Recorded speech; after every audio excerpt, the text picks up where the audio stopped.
So what number we're doing headquarters? Yeah. What number is headquarters? 86? 86, yeah. Oh, 86. 86 that. So 86, the headquarters attack, that was a long time project that I wanted to get done for this show because we talked before of how, it's an incredible story that the guy that did it, the suspect, he had a hell of a plan, but he really failed in every stage of it, thankfully. And it's kind of like a forgotten story. It was overshadowed by 7/7. Yes. Right. It was almost a year later, a little over a year later. But yeah. I wouldn't say he necessarily failed. I think he accomplished a lot of what he wanted to do, but it was just he was really intelligent on the things that he attempted to do. Just it was almost a perfect scenario for us on that one versus him.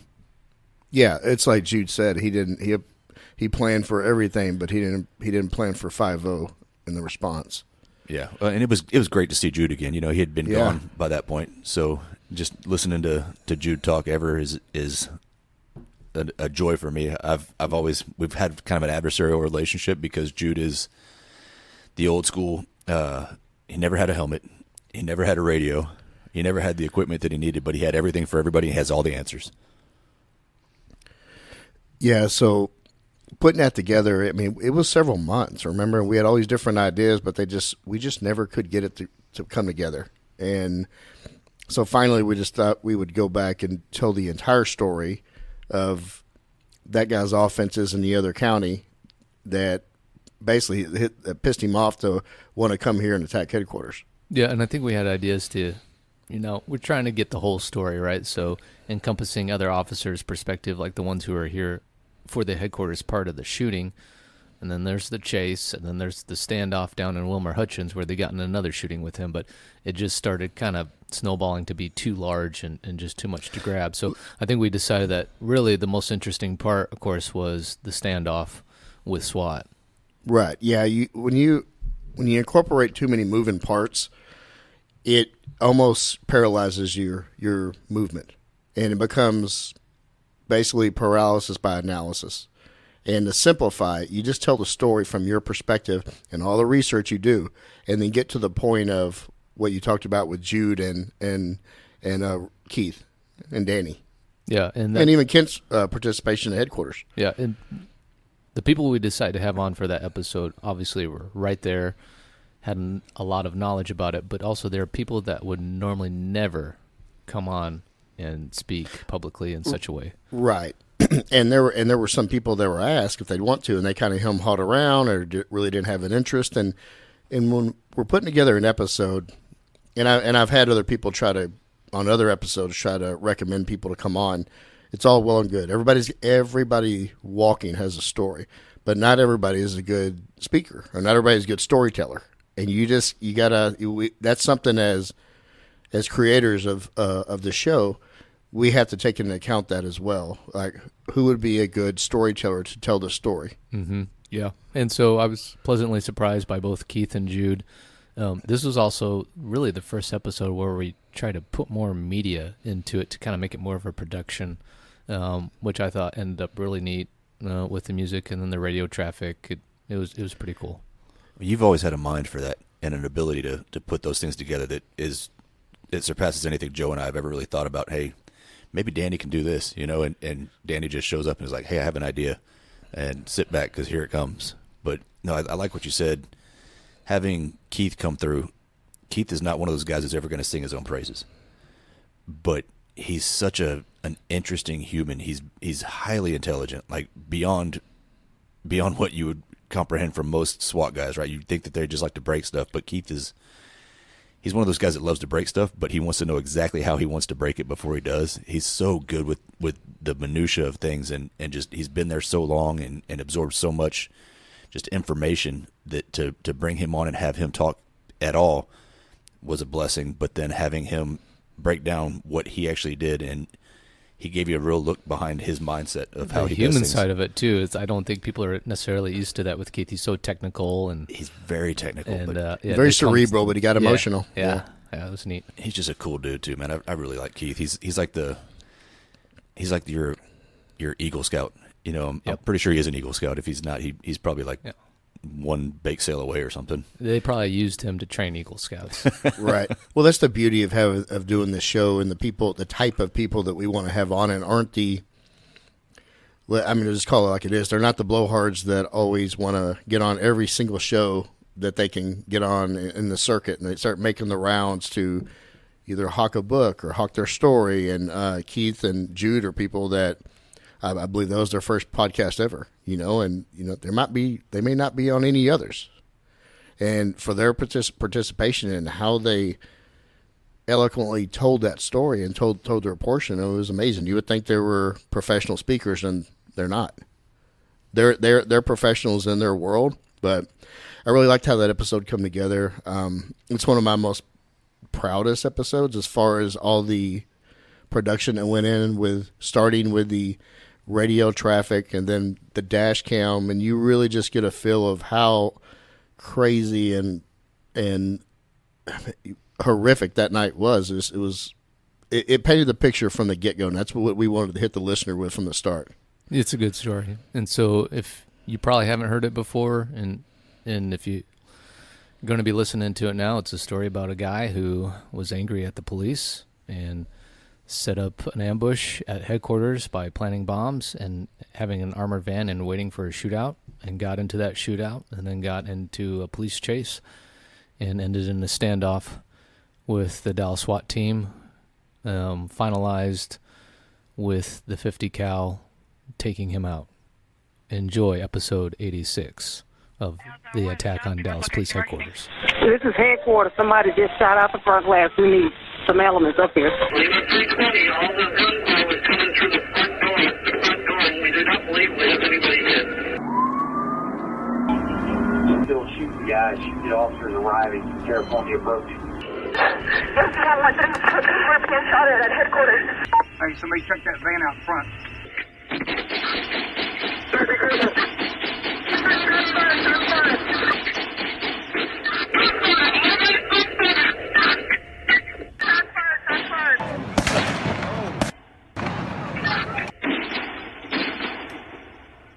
This is their automatic rifle fire and their target officers approaching. 320, make sure all elements are very cautious. Rifle come across the street.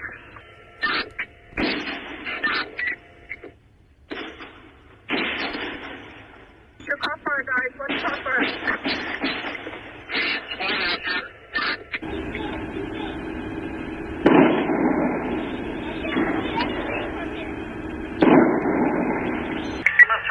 We have an active shooter with a high-power rifle at the front.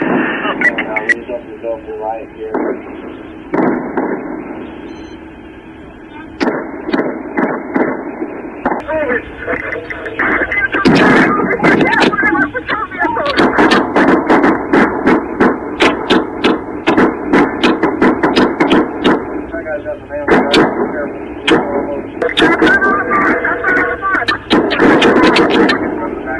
North Malamar.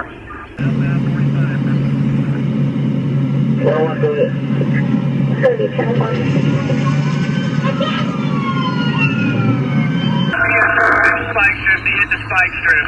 Driver's side wheels have gone flat on this vehicle. West of the Jack in the Box, that's where he stopped at.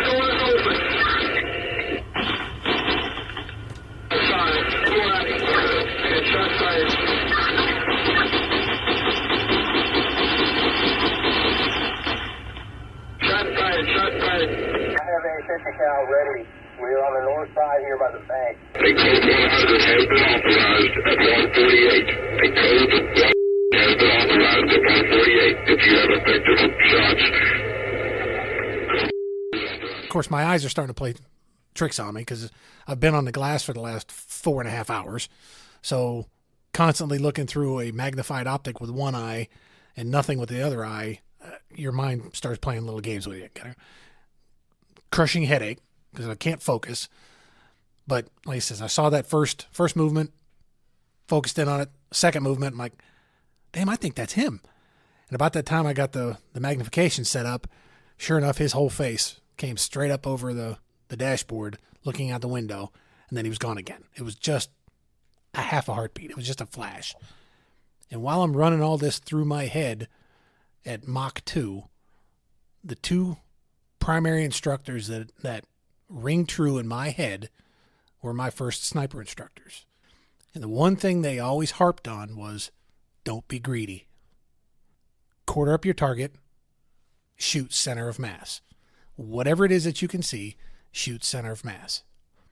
Don't get greedy and take that perfect sniper shot for the head. Take your time, make your shot count, but take the biggest piece that you can see, which happens to be his chest. And you have to remember that his technology was probably some of the most advanced that ever been deployed in the continental United States up to this time. I mean, this is stuff that was going off in Iraq and Afghanistan. But I said earlier, he made just one minor mistake on his hardwire, and if he hadn't done that, he'd have been a much, much tougher out.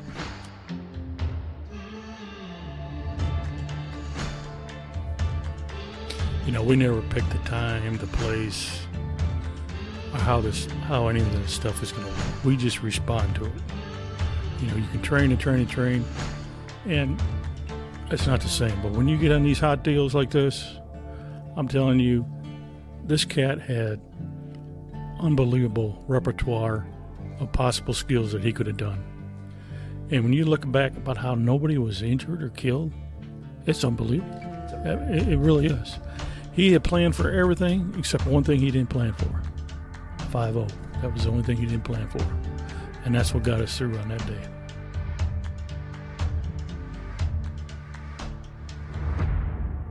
You're listening to the ATO Bridging the Divide podcast, brought to you by the Assist the Officer Foundation. Since 1999, the ATO has given assistance to the first responder community, and now we want to give them a platform to hear their incredible stories. We also want to hear the stories of the many people that support us. Our community is small, but it is strong. We have differences. We don't always agree, and we all make mistakes. But together we can grow, we can heal. And we can learn from those mistakes. And together we can bridge the divide. Prologue, June 2015. The Ford E-Series armored blue cargo van was purchased off eBay for $8,250. At one point, the bid increased from $6,000, then to $7,000, then $8,000, even though there were no competing offers. The van was described as a zombie apocalypse assault vehicle with gun ports capable of drive-by mowdowns and full armor bulletproof windows. The bumper was reinforced with steel tubing. The tactical sideboards were installed when you only need swords and axes for a drive-by zombie assault. The interior was equipped with bolted-down benches for easy access to its gun ports for maximum assault.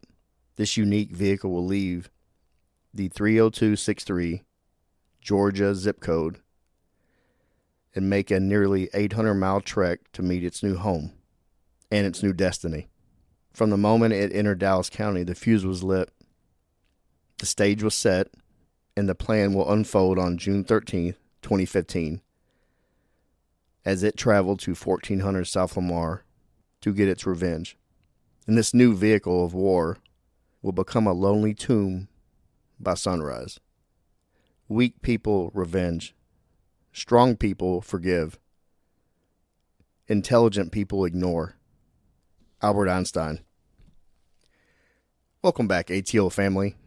This is Joe. Today I'm with Kent Wolverton, the great Danny Canetti, and two amazing co-hosts to discuss the events from Dallas Police Headquarters on June 13, 2015. This story you're about to hear is somewhat overlooked and lost in Dallas police history. The story and unfolding of events plays out like a Hollywood movie script. But this actually happened. It happened to our officers, to the city, and to the Dallas Police Department. The police response and actions taken that night were historically significant for American policing. To tell the story, we have people that were in the middle of it and help write City of Dallas history and law enforcement history. It's the ATO's honor to welcome on retired Dallas SWAT operator Jude Braun and active Dallas SWAT member Keith Reeg. Jude Braun, Keith Reeg, welcome to the stage. Thank you, sir. Appreciate First time y'all doing a podcast? Yes, sir. All right. Well, Correct. We'll ease you in. Be gentle. Yeah, very gentle. Real quick, everyone has their phones on silent or vibrate. Correct. Judy, you have no, flip phone on? Oh, okay. Flip I don't phone. know how to do It's this, old Motorola. It's got a jitterbug. It's a Razor, the original. You might need to help him, Keith. yeah, I think that's all. I'm a double, not a millennial in technology, that's for sure. Well, you are pretty good with some technology. I saw a picture of you in the back of the APC with a. He can make an wired. IED. Okay. Yeah, he Yeah, can he make can an make things go IED. He boom. just can't put his phone on vibrate. Yeah, I know. That's, Danny hit it right on the head. Yeah. All right, we're gonna finally tell the story of the 2015 attack on DPD headquarters. It was June 13th, 2015. Sadly, what happened a year later, I think, overshadows that event, and it was pretty historic. And a lot of reasons, somebody attacked a major police headquarters with an assault rifle and basically an armored war wagon that he bought off eBay. Yep. And there's a lot of firsts that happened that day in law enforcement history. But there's a lot of people still in our department. I think that, especially the new folks coming in, they get 2015 mixed up with what happened in 2016 and that tragedy. Because I've talked about the headquarters attack to some people, and it's that, like civilians, they're non-police, non-first responders. They're like, "Oh, that's terrible. Those 5 officers were killed." I go, "No, there was something different. There was a different incident that happened a year earlier." So the date is June 13, 2015. We're going to get to, but I want to start a little bit before that and give a little backstory on the suspect and what got him to that day. Are you ready to get into it? Yes, sir. All right. Let's do it. So I have a copy of an affidavit, and it goes back to April 30th of 2013. Suspect Boulware, he attacked his mother and also his uncle, and there were charges filed. And that's what kind of set this in motion with his anger towards police. And there was a child custody battle that ensued from this arrest. During the arrest, he was arrested in Paris, Texas, and he made several threats against schools and churches and his family. And the report shows that the incident began at the mother's house in May of 2013. Police said Boulware grabbed his mother around the neck with both of his hands, began choking her. Boulware's uncle tried to fight him off. He punched him a few times. The mother called 911, and he left. A warrant was issued by Dallas police, and he was arrested later in Paris, Texas. He was arrested by Lamar County sheriffs. He spent 21 days in jail for this offense. Because of his threats against schools and churches, he had some firearms that were seized during this by the sheriffs. Later on, the charges were dismissed in 2014. He then began like a custody battle for his child. The mother was trying to get custody of the child, and it just became really bitter. There was a family judge that was involved. He began making posts on her page. We have like an outline, some of the screenshots of the post. He's basically accusing her of blocking testimony on how the U.S. Navy, stationed down in Pensacola, Florida, used to solicit underage prostitutes for Vietnam. She is trying to block testimony on how I grew up around mafia and that the judge spent replacing him with Lori Hockett. He just made a bunch of wild posts on her page, and it led to the judge filing a harassment charge in 2015. According to the court records, a judge recently granted custody of his son to the mother after both he and the child's mother were determined not to be fit in sole possession of the son. After this, Boulware became very angry with Dallas police and his family and started plotting an attack. In June of 2015, he apparently got on eBay and he started bidding on a vehicle. The vehicle was described as a zombie apocalypse assault vehicle and a troop transport. The exact verbiage from the post, it also has benches in the back so you can take turns resting during long zombie sieges. The tactical step boards are installed for when you only need swords and axes for drive-by mowdowns. The bumpers are made of reinforced steel tubing, so no dents from smashing zombie heads. It's full armor plated and has bulletproof windows, just in case you can run over zombie hunting hordes who might try to take this bad boy from you. It was very described. Did you find a copy of the old eBay advertisement, or was this in the news that they found I got a copy of the actual eBay post. Wow. Holy cow. Yeah, the description added, this full armored zombie busting vehicle features convenient gun ports so no zombie juice touches you during the mass zombie takedown. I think it was an old Georgia sheriff warrant van, was it not? Yeah. Yes. Right. And it was up armored by Lenco. So really, I did not know that. Lenco has pretty good product, and they're the ones that had the armoring around the windows and all the other armor on there. So they didn't necessarily sell that van model. They probably took a van specifically for them and just armored it for Armored them. it up. Yeah. Yeah. Okay. And it's the armor plating was not around the whole vehicle. It was just around the port windows.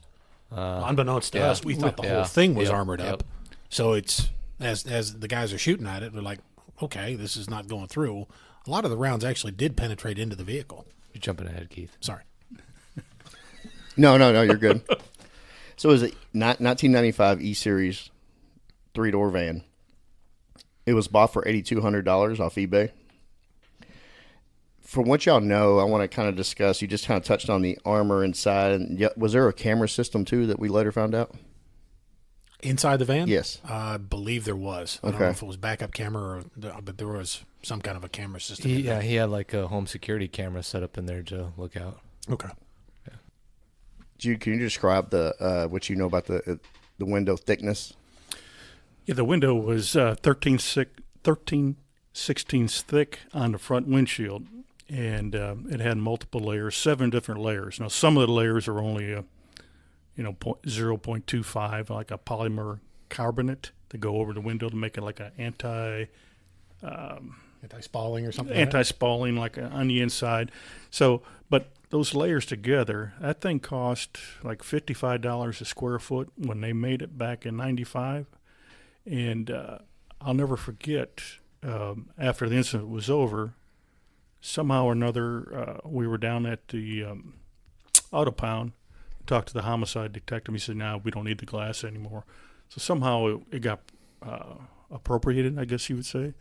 And we had it at the range, and there was 7 rounds that our patrol guys had shot that would have been in the bottom of a Slurpee cup within about a 4-inch circle right over where he was at. But he might have caught some spalling, but he never took a good round from that. Where I think he got hit was more on the underbelly, on the side, where there was no protection. The protection were around the 3 windows on each side, the 2 windows on the back, and the front windshield were very well armored up. Wow. Jude does not have any actual notes. He's just going completely off his memory on this stuff, and it's going to be like 99.9% accurate. It's remarkable, Jude, that you remember all of these details, and it's not just this incident, but probably your entire life. You could tell us the thickness of the glass of every room you've ever been in. But yes, that's completely free-handed here by Jude. Yeah, he came empty-handed. And, going back to Chris Webb's episode, he mentioned that we needed to get you on the show, and that was back in 2021. But you were brought up then, and we had to have you for this one. Yeah, another thing I was going to mention is that the hood of the vehicle was fiberglass, and we didn't know until after the thing almost burned to the ground it was fiberglass. But fortunately, that was where Keith had to use some of his shot plates. It was on that. Not that it would have mattered when you're using a 5.0, but everything else is armored up to the hilt. But there was weaknesses on it, and We just didn't know at the time. It's kind of amazing that, all that stuff, and we didn't pick up on it. Well, I was prepping for this yesterday, and I was over here, and I ran into Sergeant Gordon Fulton, and I didn't know this, but he left that night, and I'm about to just segue right into June 13th, 2015. He left that night, and he actually saw the vehicle driving to the headquarters to the back parking lot. Mm-hmm. He assumed that it was a new vehicle that y'all had, or narcotics, because it had that look. I mean, it looked like one of your older APCs back in the day. Yep. Back in the Claggett and Commander day. So approximately 12:30 a.m., this vehicle arrived at DPD headquarters, and it went through the back parking lot, which at the time it wasn't secured. Correct. And anybody could just drive right up to the back of the headquarters and park in that lot. And there was just a short distance from the back of the headquarters. And then he placed a duffel bag out in that south parking lot. Is that correct? That's correct. Okay. Suspect then drove to the front of DPD headquarters and parked, and he went inside. And this is on, at the time, 1400 South Lamar. No one was visible at DPD front desk. He pulled the fire alarm, and then he exited. Is that right, Danny? He then began firing several rounds at the front of the station and the windows and the glass doors. Staff inside called 911 to advise headquarters under attack, and that's what the listener heard during the intro of people inside. It was full of detectives. That some of them actually came out, and some patrol actually responded out there and took rounds. Right. His primary response was he was going to set off his IED in the parking lot. And we know from the timeline by the ATF, after they did the post-blast, they were able to capture every time he tried to call on his cell phone. So he tried to set that off. When that didn't happen, then he went to plan B, which is grab his hardware from his weapon systems, and he went to work on headquarters after that. Do you know how many shots he fired? I think it was around 168. Okay. And what type of rifle was he using? 7.62 by 39.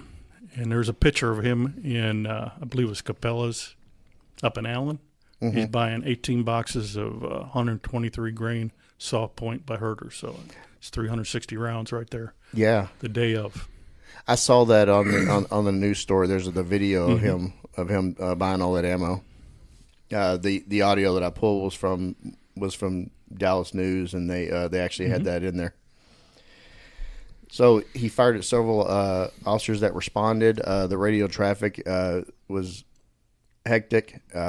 No officers were hit by this gunfire. Do you know if he was hit at all? I believe when he was talking to negotiators hours later, he admitted to being hit probably 3 times, maybe like the leg, stomach, shoulder, and he caught something along the side of his face. A lot of times when people are shot in the stomach, they're requesting water, and he was requesting water several times during negotiations. So can't tell for sure, but we do believe that underneath the underbelly, and then when he landed in Hutchins, he got out and opened up on the patrol guys that were following him, and there was quite a few holes laying around outside the van before he got back in. So it's very probable that he probably was winged a little bit. Was he wearing armor? Do you know? He had armor with him. He had a face mask. He had ski pants that were armored. He had a gas mask. What else did he have, Keith? He had for us, it'd be a heavy siege vest, like our entry vests. But I don't know if he was wearing it. All the pictures that I've seen, it was laying on the deck of the van itself. Okay, so when he exited, he actually went to headquarters. He was, as far as we know, he wasn't wearing actually the heavy vest when he approached. There's a video of this on YouTube, so the listeners can actually go on and watch it. But you see the van pull up to headquarters in the night. I think some officers, you even see them approach the van with their flashlights to try and check it out, like, what is this? And when they get close, he opens fire on them, and that kicks off the whole thing. So he starts shooting into the front of the headquarters lobby, which blew out all the glass. Officers start responding. There's some officers already at headquarters around the corner in patrol vehicles, and they basically kind of box him in on the street a little bit from a distance. So we had officers. Ochoa and Morales. Yeah, so we had officers south on Lamar, and then also some officers come over on Bellevue and start exchanging gunfire with them. And I think they realized that this thing was armored. I don't want to speak for them. And no disrespect to any of the officers who were there that night with us, just telling the story as we know it. If we get these facts wrong, I apologize for that. But I will say that those officers did a great job that night in dealing with that threat right there outside of headquarters. Oh, yeah, especially dealing with somebody that they were outgunned from the start, approaching that vehicle that was armored. I have in my notes Officer Ochoa and Morales. They were in a marked squad car. They were traveling westbound on 900 Bellevue, and they approached, and they had to take cover behind the trunk of the vehicle. Yes.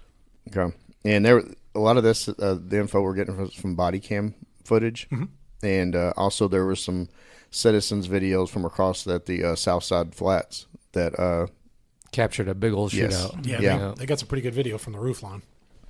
Yeah, he drove.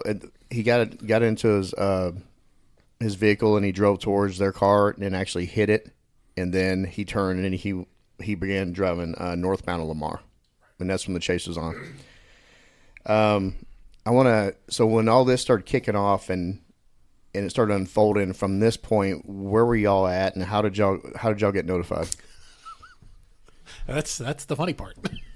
So I'll lead off with that. I was in Mark Cuban's front yard, working an off-duty job for him, and I got the 911 call, or not the 911 call, but the call from communications, and it literally sounded like they were under attack at City Hall. They were screaming so much, and so I tried to get as much information as I could.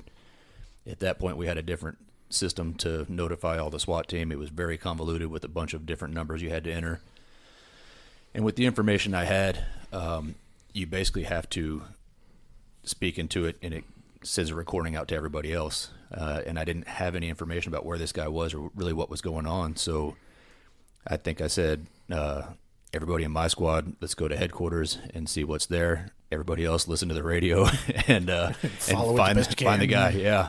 And that was really awkward because typically we have all the information that we ever want as far as what's a safe route, how many people do we need, what equipment are we looking for, all that stuff goes into that message. But that one was kind of a, hey, listen to the radio, here we go. Grab your gear and let's go.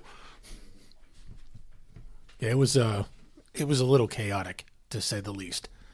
I was actually at my house. I'd done something during the day, and I turned my phone on to vibrate, and I'd forgotten about it. Well, at my house, there's really only one spot that it gets a decent cell signal, so that's where my phone was sitting, on the charger. Well, again, unbeknownst to me, I went to bed and left my phone on vibrate. Well, we were on call, so I'm like, okay, great. So I woke up to the sound of my phone basically vibrating off the windowsill and hitting the floor from all the text messages and call-outs that were coming through. Kind of a light sleeper, so when I woke up, I'm like, oh, crap, I think it was my phone. So I go running in there, and I think I missed somewhere around 100 text messages from my guys that initially started with Chris Nilsson, who was out of town. He's listening to all this, and he's letting us know that headquarters is under attack even before Sarge put out the call-out. So that started our text thread. And this is shortly after I got rid of my flip phone and went to a real phone, so I'm still learning how to use that thing at the time. And I looked through this, and I'm like, my first words out of my mouth were, oh, shit, I missed it. I don't think I ever got dressed that fast and ran out of my house. I think I scared the hell out of my wife. In fact, I know I did. Trucking out and jumped in the car, and I did things in that Tahoe you should never do in a vehicle. Hey, you made it there. Yes, I did. I was working an extra job on Straight Lane, and I was about 15 minutes from the house, and I got a call from GH, Garrett Hellinger. Now, Garrett is usually as cool as a fan blade, one of those type of guys, and he's screaming, get everything we got in the armory and get downtown. I'm like, what the hell? So I switched over to the radio, and I flipped back around on 30 and headed back into downtown. And I went to the arms room and loaded up whatever I thought we would need at the time. What was that? What did you think we might need, or what did we have available that you were going to load up, or you did load up? Well, I want to make sure we had weapon systems that we would have needed. Zoo gun? Zoo gun was definitely in the back of my thigh. That's a touchy subject, but but I will say I made a big mistake because when I got down into the back in the armory, we had some specialty munitions, and I was from here to Keith. All I had to do was reach and grab them, and I didn't. I was thinking armor piercing, but we had some stuff that would have been perfect for this. And I made a big mistake not grabbing them. It came into play later on in the operation, but everything worked out because we had a little time delay, and we were able to cover up for my initial big mistake there. Now, Daniel, do you remember anything about an armored car? Yeah, so I had actually had a long week in court, the entire week. I was in court with a case with one of my last defendants from an investigation I had when I was undercover with narcotics on the cartel. So that Friday was the final day. Jury came back with a verdict of guilty. That night I'm kind of celebrating with Brandon Berry, just hanging loose, having some drinks. And all of a sudden we start getting text messages from Ryan Scott saying, headquarters under attack by an armored vehicle. And then it was all capital letters. It was Argid for SWAT, Argid for SWAT. It was craziness. And I actually text back, are you drunk? And then the call out came, and phones and drinks went flying everywhere, and we rushed out of there.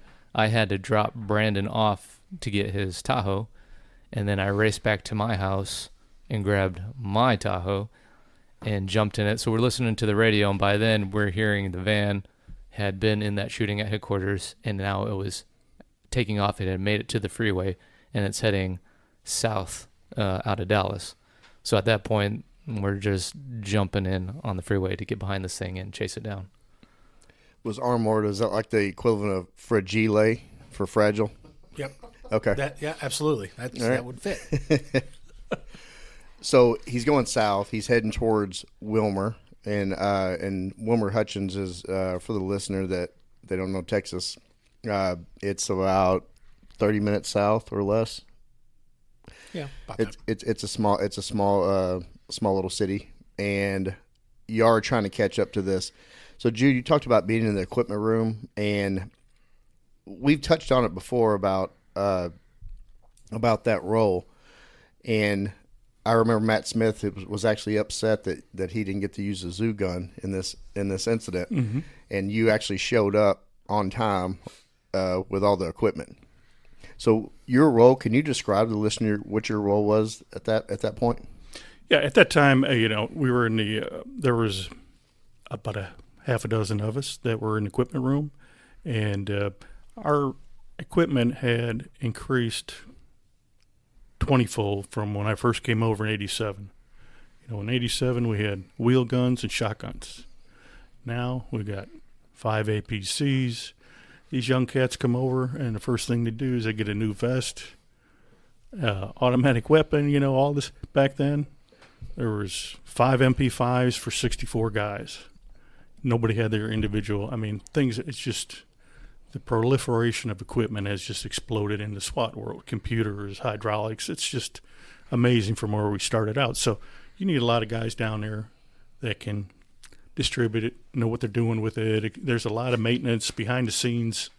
Always has to go on. Just like the guy that runs the fleet, Joe Guzman, he's responsible for 80 vehicles. And that's a full-time job, just parlaying between them and the people over at the shop, and just to make sure we get all our vehicles up and running all the time. So that's just one fraction of it. And then you look at all the different weapon systems and all our accessory equipment.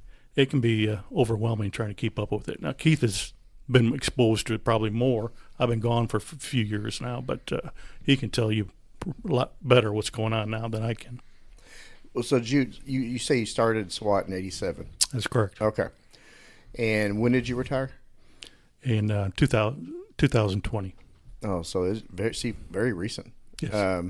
Well, thank you for your service, and especially that being that in SWAT that long, because you saw several decades of Right. change, and with all these different weapon systems that you were coming across, and you had to be basically had a hand in being in charge of in that room and getting them to the operators. Did you have to study the weapons and know them yourself and just know their function?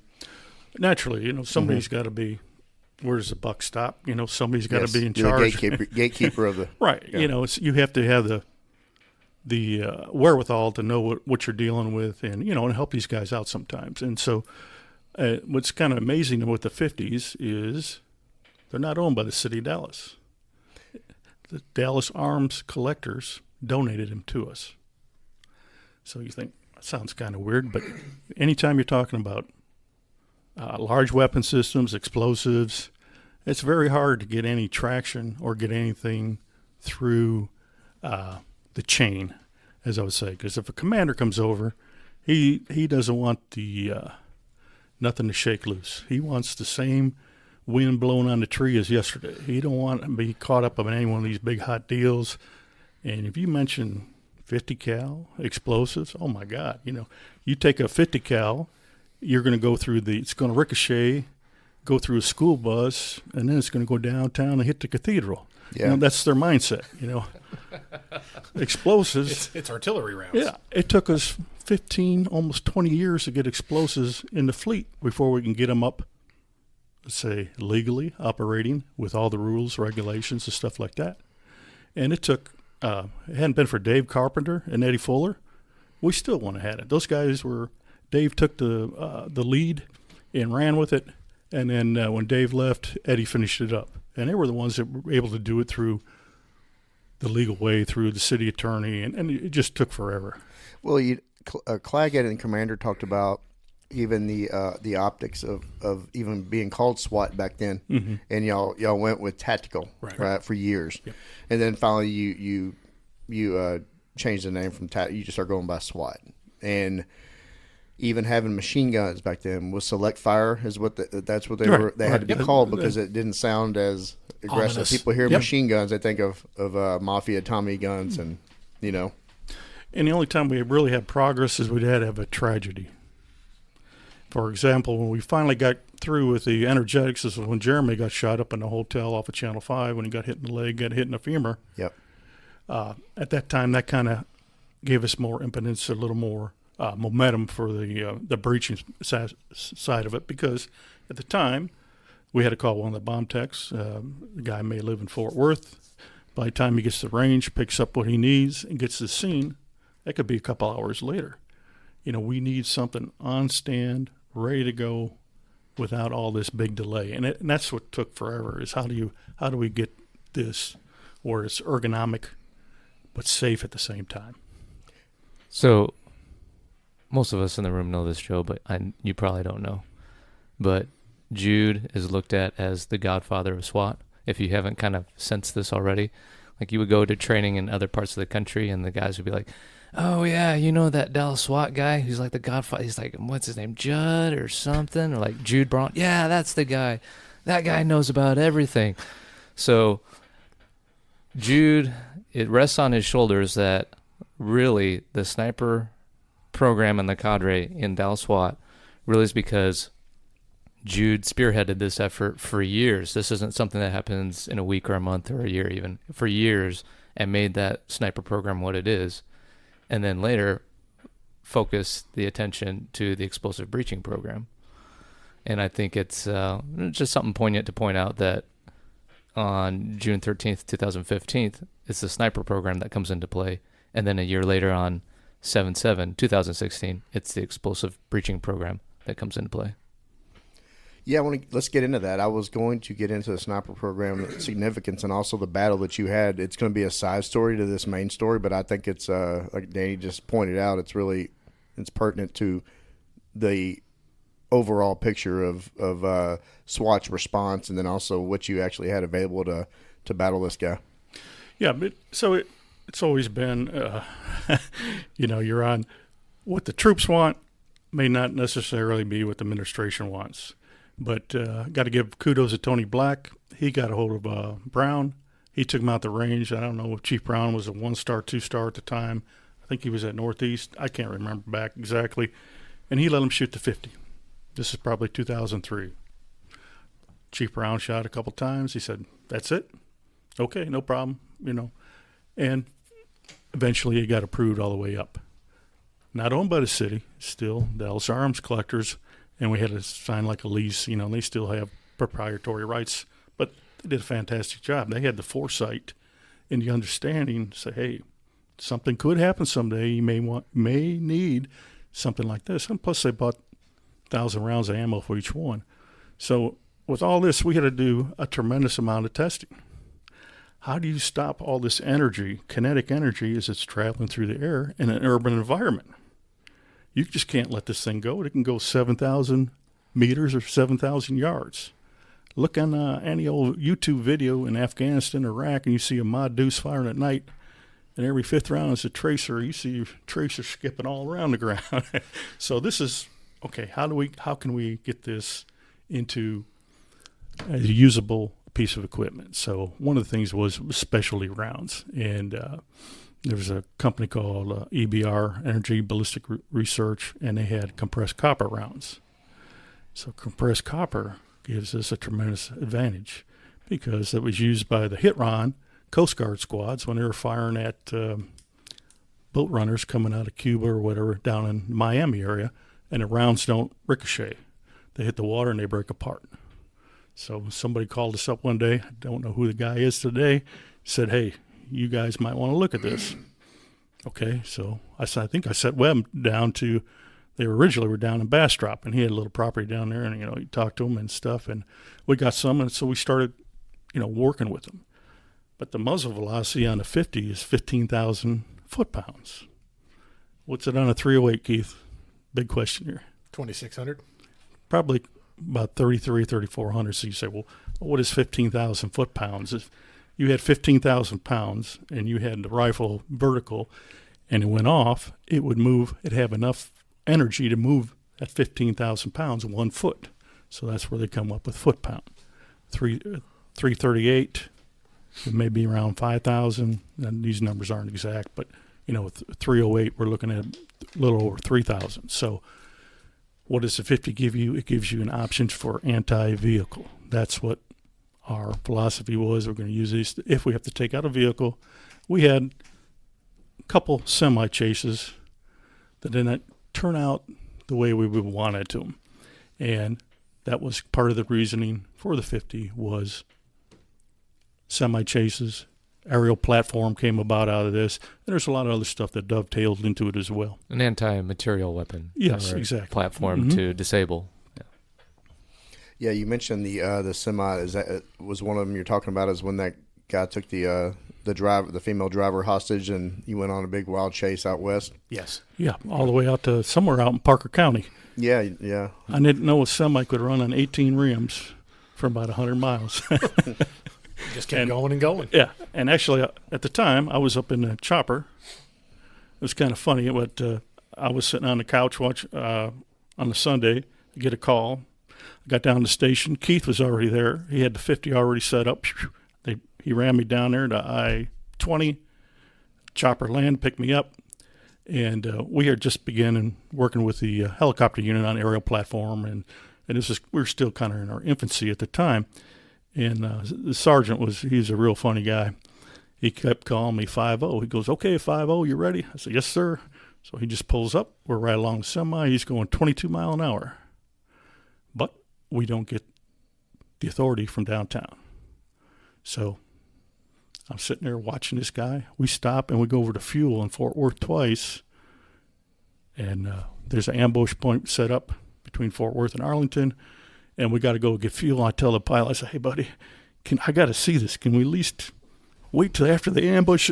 He goes, no, man, we're running on a quart, we're splashing and going, just because of the weight, having me in the back, was a little bit, little more than normal what they're used to. So I come back, I'm expecting, and I look and I could see miles away the chase is still going on. I can't believe it, So we go down and finally, the DPS jumped in and got off their couches and decided they were going to end the chase, and it ended. And there was a lot of things that could have been done better on our part. So that was, I think it was one of the maddest times I've ever been, because if you're going at the same speed the vehicle's going, you don't have to worry about a lead or lag.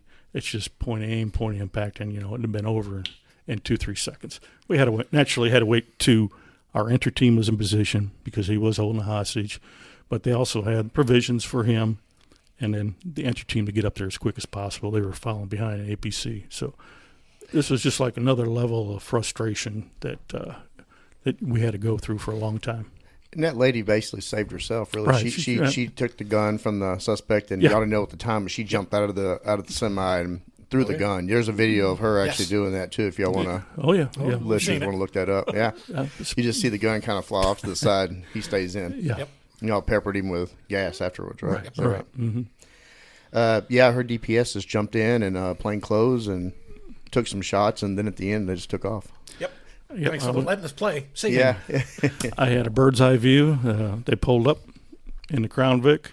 The guy put 30 rounds on one side, and they actually took out the radio from the, normally we would take it from the front, but they took it from the back.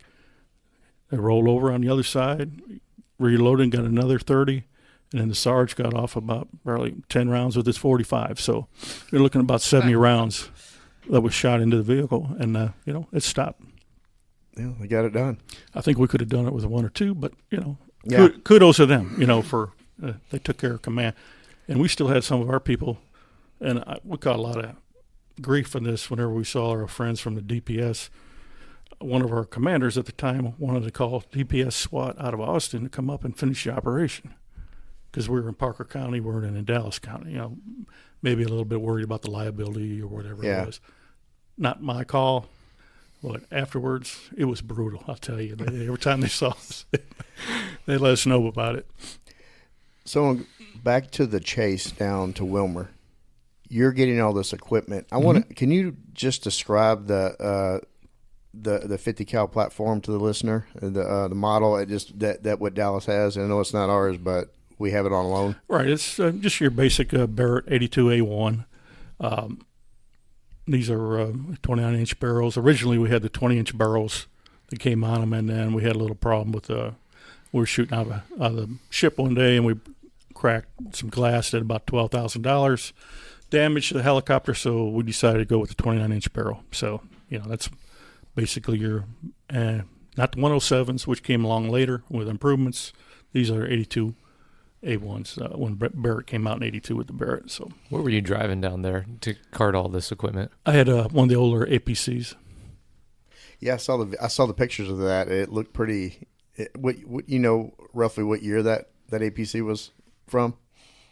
I would guess it's probably about 98 or the 2004?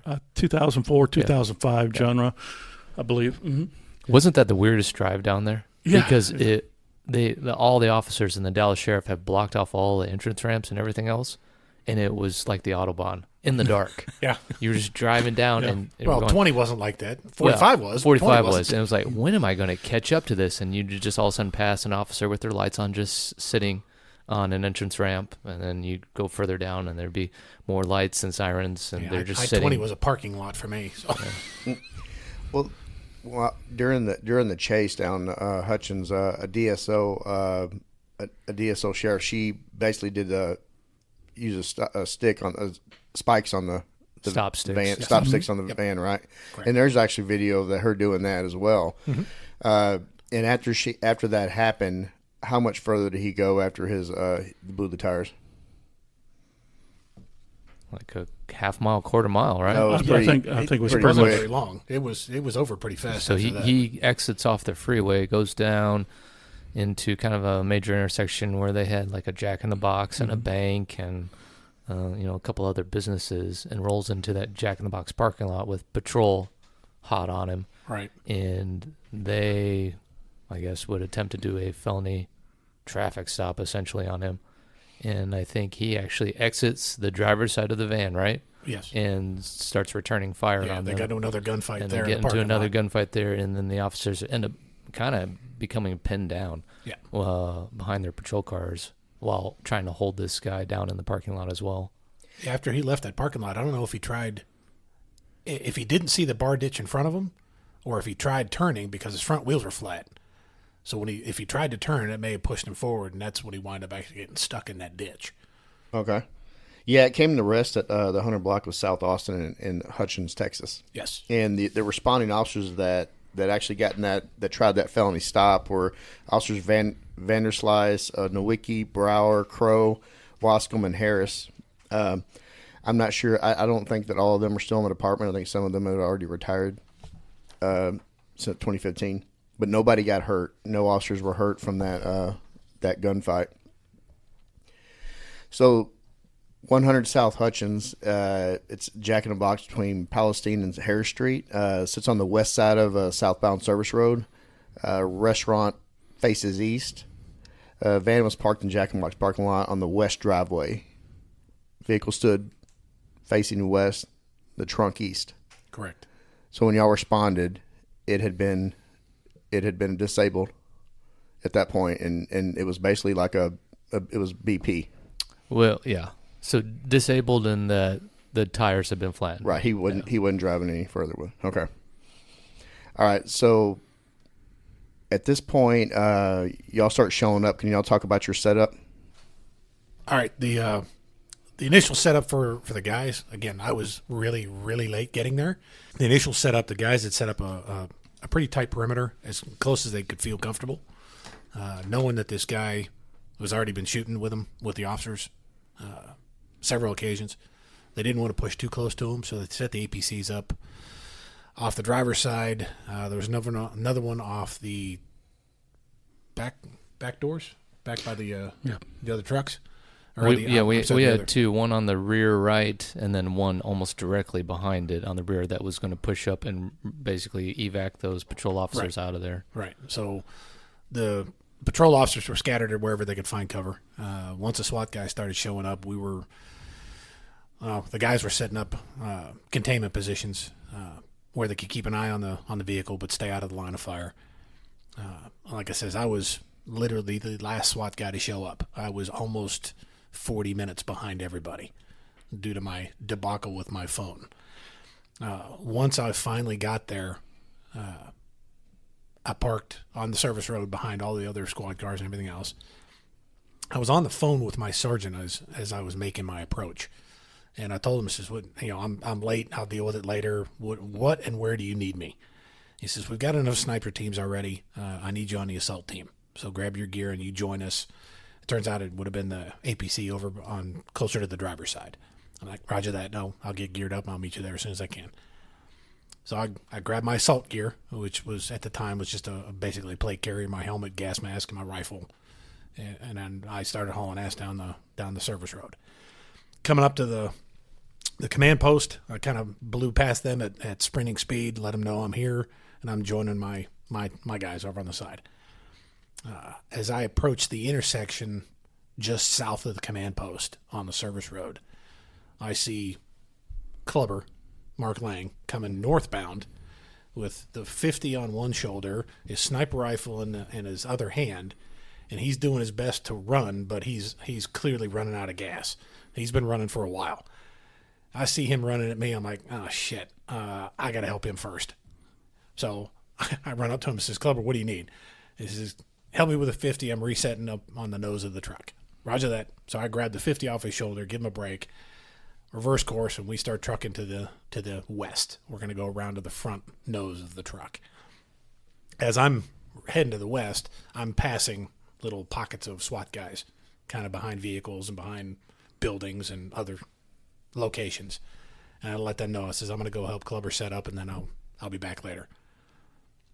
Turns out I never rejoined anybody else. I stayed with Clubber the whole time. Okay. What kind of information that y'all received at that point about anything that was going on at headquarters with duffel bags that were laid out and all of that? Did y'all hear any of that chatter already at this point? No, at the initial setup, I didn't hear any of that intel. That came later on after we'd already set up. Like I says, I joined Mark just off the nose. Turned out we were about 70-something yards out, but we had a pretty good eyes into the windshield of the vehicle. Okay. And Webb was stationed where? He was on the bank, on the passenger side, as a sniper. Passenger side, if you call the nose of the truck 12 o'clock, they were probably 4 o'clock position, maybe 5 o'clock, but they were elevated on the bank roof. So it gave him a pretty good eyes in to the passenger side windows, but being dark, there's not a whole lot of visibility into the truck yet. So just to paint the picture for the listener again, so this van is pulled into the Jack in the Box parking lot. The rear end is facing the freeway. Correct. The nose or the front is actually facing a field. Correct. Which, going further through that field, now you start getting into a residential area. So there's homes and everything else back there. There's some like homesteads and some larger pieces of property. There were actually houses directly off to his passenger side, about the 1 o'clock position. Those houses, one house, a garage, another little outbuilding, and another one that looked like it was pretty much fallen down. Mm-hmm. That's the building that Mark and I actually got behind on the ground level. Yeah. Just outside that field. And then on the passenger side was the bank, and we had a sniper team there. Correct. On the driver's side, we had one of our APCs with some guys. Correct. On the rear, we had an APC with some of our guys, and then also on the rear passenger quarter panel, there was a third APC that also had some guys. Correct. There were along that backside of the van as well. I don't know how many squad cars were back over there, but those were the initial responding officers that showed up. So. Danny, where were you located? I initially was at that rear passenger quarter panel. I'd met up with Jerry Wante and some of the other 30s. And then eventually we ended up moving around to the rear, and I actually ended up being with Jude towards the end of the evening. But this was kind of the initial formation. Once we got the patrol officers out, we just made sure that this was contained for the most part, and then we're starting to work on everything from there. Command post is trying to get us information on who is this guy, what's the deal with the shooting at headquarters, what kind of van is this guy's in, what do we think he might be armed with, and just kind of playing the waiting game at this point. Okay, at this time, were y'all aware of any kind of explosives anywhere? At that point, no. I wasn't aware of anything. If they'd said it on the radio, I didn't hear it. Like it says, I basically grabbed my stuff and I was hauling ass. Once I got established and got into that initial hide site with Mark, that's when I really started focusing on the radio and listening whatever intel was happening to come out. But at that point, no, I hadn't heard anything about any explosives. Yeah, I think the first real information we got is when he decided to call 911. And then he asked to be patched in, or they offered to patch him into someone at the command post, and that's when he said he was injured and needed help. And that was really the first piece of information we had about who we were dealing with. Okay, yeah. The reason I'm asking this is because it's going to become very relevant later, as far as where y'all were positioned and what y'all were thinking as far as blast radius. Yes. At that point. And the pucker factor, I imagine, went up immensely once you started hearing about, you thinking Oklahoma City bombing, and then, okay, we're going to get into that. So he called 911 and said some things that were alarming. So I'm going to play a little bit of that.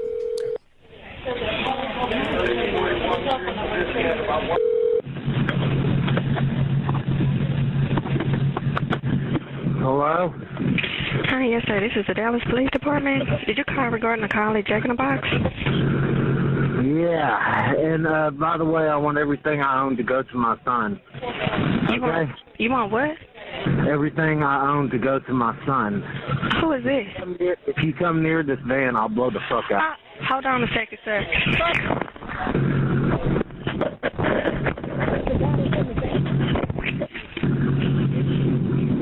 Yes, sir. You took everything from me. I had never even planned on fucking killing y'all. I tried to say y'all's fucking lies. I told you where Bin Laden was and every fucking thing else. You sit there and you fucking attacked me. You sit there and you took every goddamn thing I fucking loved. You took everything from me when you took my son away from me. You took everything I worked for, everything I fucking loved, every goddamn thing. I had never planned on killing anybody. You took every goddamn thing from me. If you come near this van, I'll blow the fuck out of it. Do you understand me now? You're going to do what again? I'm sorry? I'm going to blow the fuck out of this goddamn van. Okay. Do not come near this van. Okay. Listen, I'm going to get your number to somebody else that's out there at the scene and let them talk to you, okay? You took every goddamn thing I loved. Everything. Well, before we do all that, just give us a little sit and let's talk about this thing. There's no reason to do anything rash. I don't want to talk to you. If you come near this van, I'll blow the shit out of it. I just want everything that I own to fucking go to my son. Okay. Well, how are you planning on blowing your van up? I have about fucking 20 pounds of fucking C4 in this motherfucker, dude. Okay. All right. Well, yeah, before you do all that, let's get somebody to talk to you. You try to open the van, it blows up. How's it going to do that? With the C4, you said? Uh-huh. How many more people are in there with you? I'm not going to give you that information. Okay. And what color is the van that you're in? Blue. Okay. All right, where are you at right now? I'm at Jack in the Box. Okay. All right. Okay. What's your name? You don't need to know that neither, man. Is it your van? No, hey, man, I'm already fucking dying, dude. Let me fucking die. There's no reason for that. You don't have to do that. Hey, I'm not going to prison, motherfucker. Say that again. You understand that shit? No, what'd you say? You said you're not going to what? I'm not going to prison. Okay, so it doesn't leave us a whole lot of options here. Well, you know what, man? What's that? If you come near this van, I'll blow the fuck out of it. You understand that now? I understand it. Is that your van? Yeah, it's my van. Okay. All right. And you said we took your son from you? You took my son from me. You took everything I fucking loved, man. How did we take your son from you? I was the best fucking father ever. I'm sorry? I did every goddamn thing for my son. How did we take your son from you? You took every fucking thing from me. But how did we take your son from you? You took my son from me because you accused me of being a terrorist. Therefore, I fucking acted out exactly what you accused me of being. You accused me of it. You punished me for it. I didn't have a goddamn thing. All I had was some guns. I didn't even have any fucking guns on me when you pulled me over and shit that first fucking time. I didn't have shit on me. I never planned on fucking killing anybody. You took every goddamn thing I had from me. You took every fucking thing from me. Everything. I'm already fucking dying, man. Let me fucking die. No, you're not dying yet. You don't have to do all that just yet. Listen. Oh, I am dying, and I plan on dying. And I plan on dying inside this van. And if you come near this fucking van, I'll blow the fucker up. You understand that now? I understand. That's completely. I understand that. We're not. Listen, we're not in a hurry to get out there and make that happen. Well, you better fucking just leave me the fuck alone, man. Well, okay? I don't know if that's going to be able to happen either. I mean, this thing is. Yeah, we're not going to be able to go anywhere. So.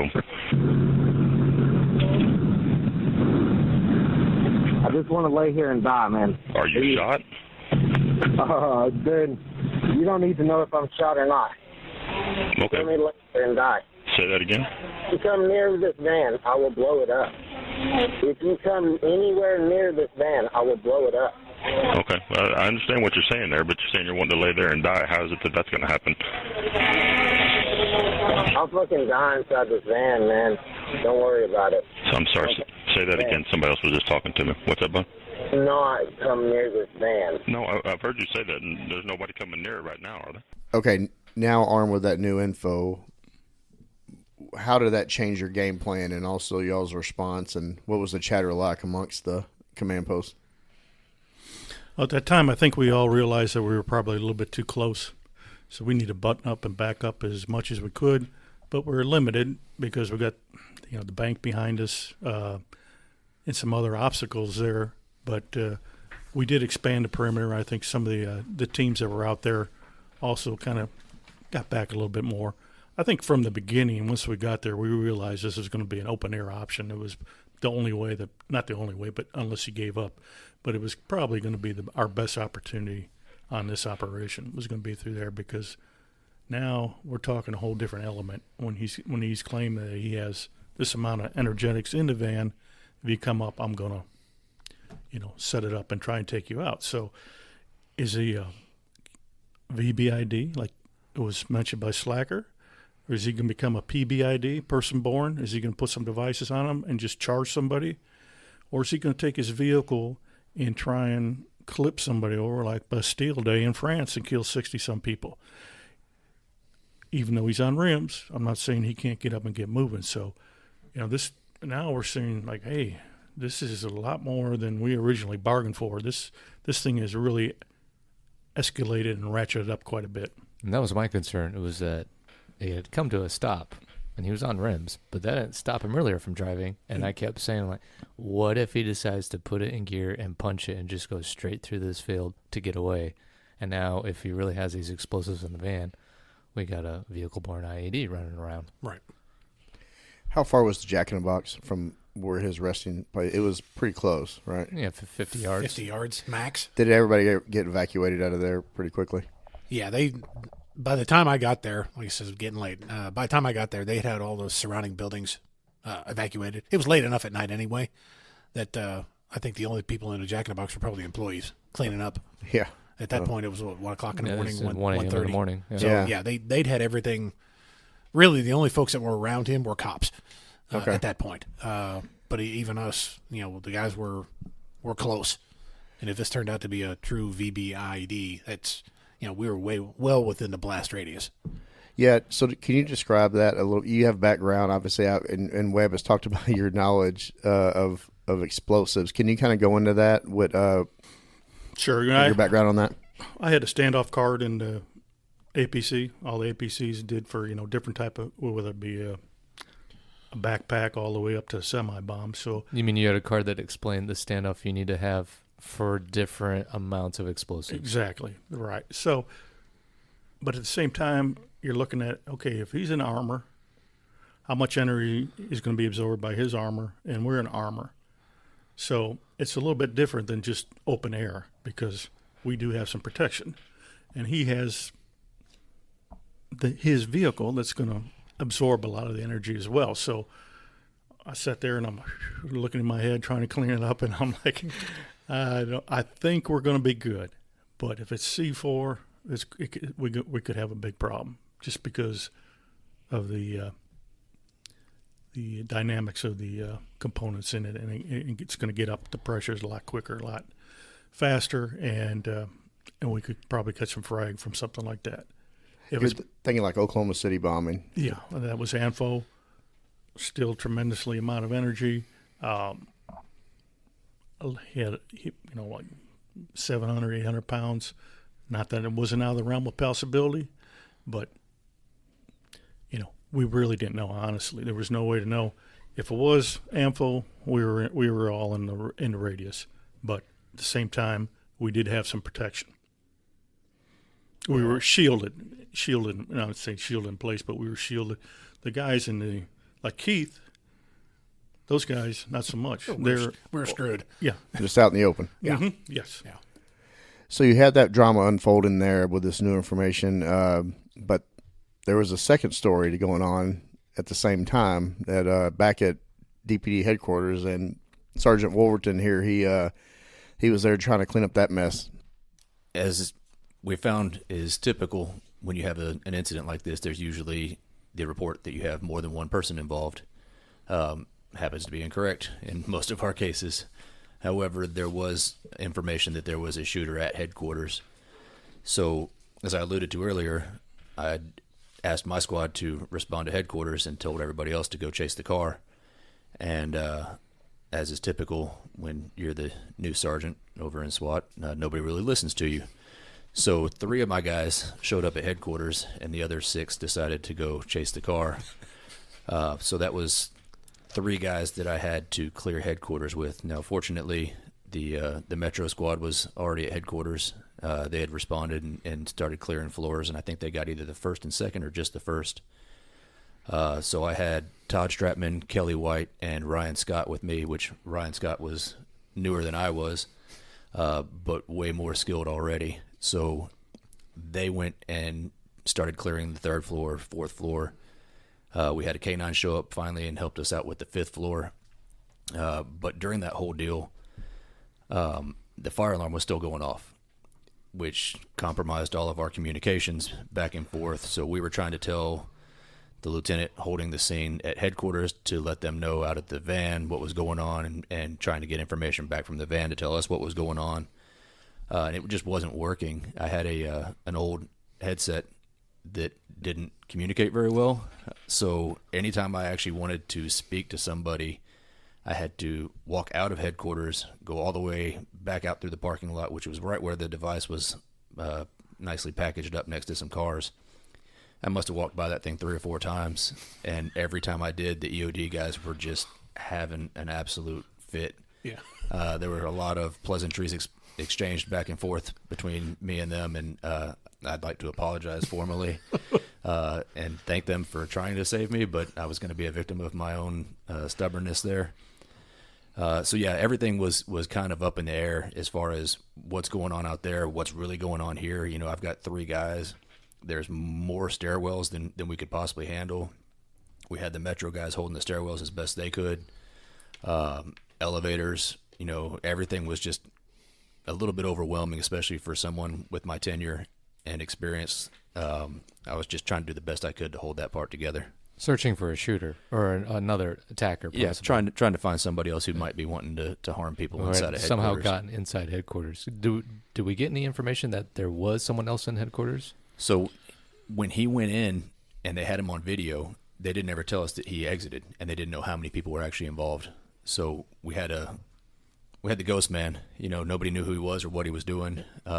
Headquarters is full of cubicles and offices and locked doors. A lot of locked doors. That that could have got really expensive really fast if we started breaching all the doors. We decided to bypass locked doors, which didn't make a whole lot of sense in retrospect, but we did a lot of things that did make a whole lot of sense in the middle of trying to figure out what was going on with everything there. So having 2 different crime scenes basically and 2 different teams working them, I don't know that the communication between those 2 was going as well as we wanted it to, but we did have a live explosive device at headquarters.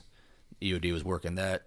We had a miniature SWAT team working inside of headquarters, trying to coordinate everything that was with that, and thank God for Todd Stratman and Kelly White, because those 2 basically carried the load that entire day for everybody at headquarters as far as coordination and telling me what needed to be done. I'm eternally grateful for those 2 guys just in general, but in that situation for sure, they definitely saved the day for us. I'd like to formally apologize to you for not showing up at headquarters, but you never called me either, so you never said come to headquarters, so I was listening to the radio. It's not accepted. Okay. Yeah, I want to describe that parking lot. So there was a duffel bag that Kent kept walking by, correct? So in that south parking lot, there was 29 personal and city vehicles. The bag and bomb located in the north middle parking lot, approximately in the third space, according to the PES report. And Kent, so when bomb squad, they were there working at what point they had this going on, this BP going on down in Hutchins, and while you were there, what were they doing at that point? They trying to move the bag, or what were they doing? I'm not real certain. I think they had come up with their own plan. Again, the communication was very limited between the fire alarm going off and my headset just not working. I didn't get a whole lot of back and forth from them. But my understanding is the device itself was attempted to be triggered a couple times, and it didn't actually go off until we tried to move it.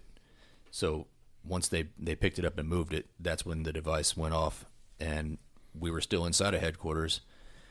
I don't remember any sort of notification as far as, hey, it might be loud here in a second. You might want to get to the other side of the building. None of that is memorable right now. You might have to talk to some of the guys who actually had their wits about them at that point. You heard it though. Oh yeah, no, heard it, felt it. It was. What side of headquarters were you on? I think we were right about in the middle, probably 3 or 4 floors up at that point. But the device was on the south side. Yeah, and that visitor parking area. I have it on pretty good authority that the car that it was right in front of, there's no assigned spots there, but somebody typically parked there, and that day somebody beat them to the office and actually took their parking spot. And I don't know if that's karma or irony or what the deal is there, but it mangled up the front end of that car pretty well. Yep. Time-wise, when that bomb went off, y'all were still at that point on the BP. Yes. Correct? Okay. Correct. And Jude, you were talking about, so do y'all have any idea of why he was trying to remote in and activate that bomb? Do y'all know why, what was causing it to not it was to malfunction?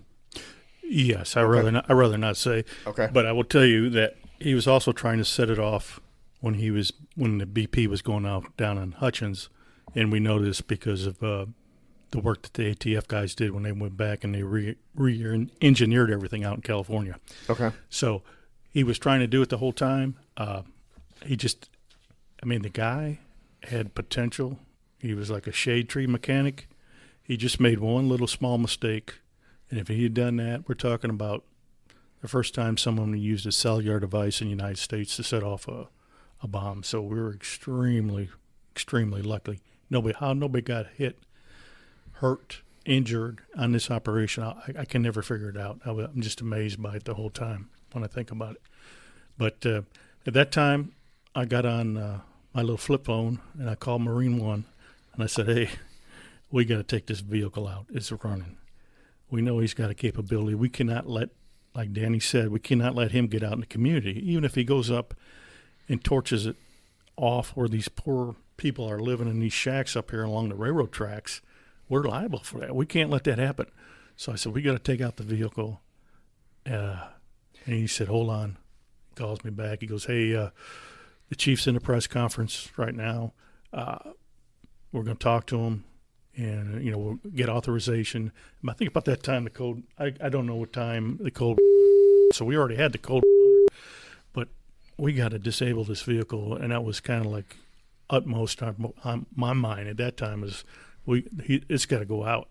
So about what time do you think was this call you made to Mark Vernon or Marine One? In like 1:30 or 2 maybe? Probably somewhere along that timeline. We'd been there probably about an hour and 15, 20 minutes, I think. Yeah, so he had called 911 pretty early on, like almost right away. Yes. And they had somehow connected him to our command post. And so Mark Vernon, our SWAT commander at the time, and some of the negotiators were there, specifically Larry Gordon. And he got patched into Larry Gordon, so Larry starts having a conversation with him pretty quick. And I think there's a lot of back and forth where suspect's not wanting to give up too much information about himself, but he is telling us he has explosives. He is saying he's injured. And I think he was kind of probing at Larry like, hey, I need water. Hey, I need medical attention. You need to provide this to me. And I think Larry had said that. He had told him like, oh, no, we're not going to come any closer to you. You need to come out and give yourself up. And then they'd be playing games with hanging up the phone on each other and calling back and arguing. So this has been going on for a while.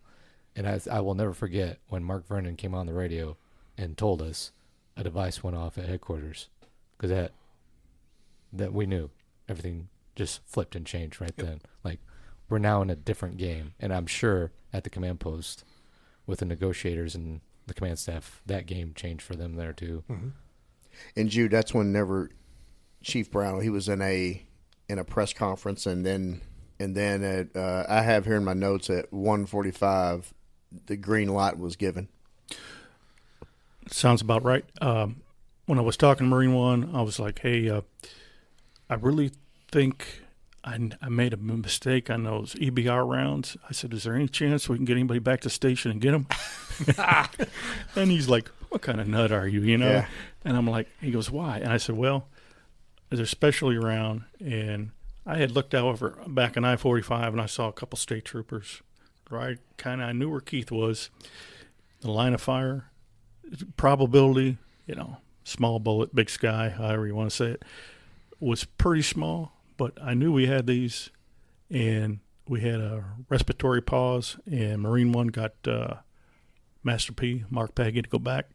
Mark was in the equipment room with us, and he went back and got him, and then I felt like, man, Atlas, the weight of the world was off my shoulders, because I knew. It's not on you now. No, it's not on me. I knew that everything was going to go pretty much more on script than, and we cut down on a lot of liability at the time, in my opinion. So I knew this was going to be a pretty big incident when it was over, and I didn't want us to look like we had made some kind of mistake. But so much. And now I was on board. Now we're rolling. We can get some stuff done. So how many 50 cals did we have on the team?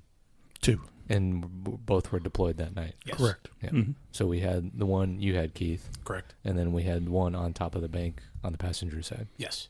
That was Webb, right? Yes. Yes. Mm-hmm. It was Okay. Webb. So green light was given. Can y'all describe what we've talked about before in previous episode during the history and evolution of SWAT, what it means? Can y'all talk about what that is and what that means for y'all's role at that point?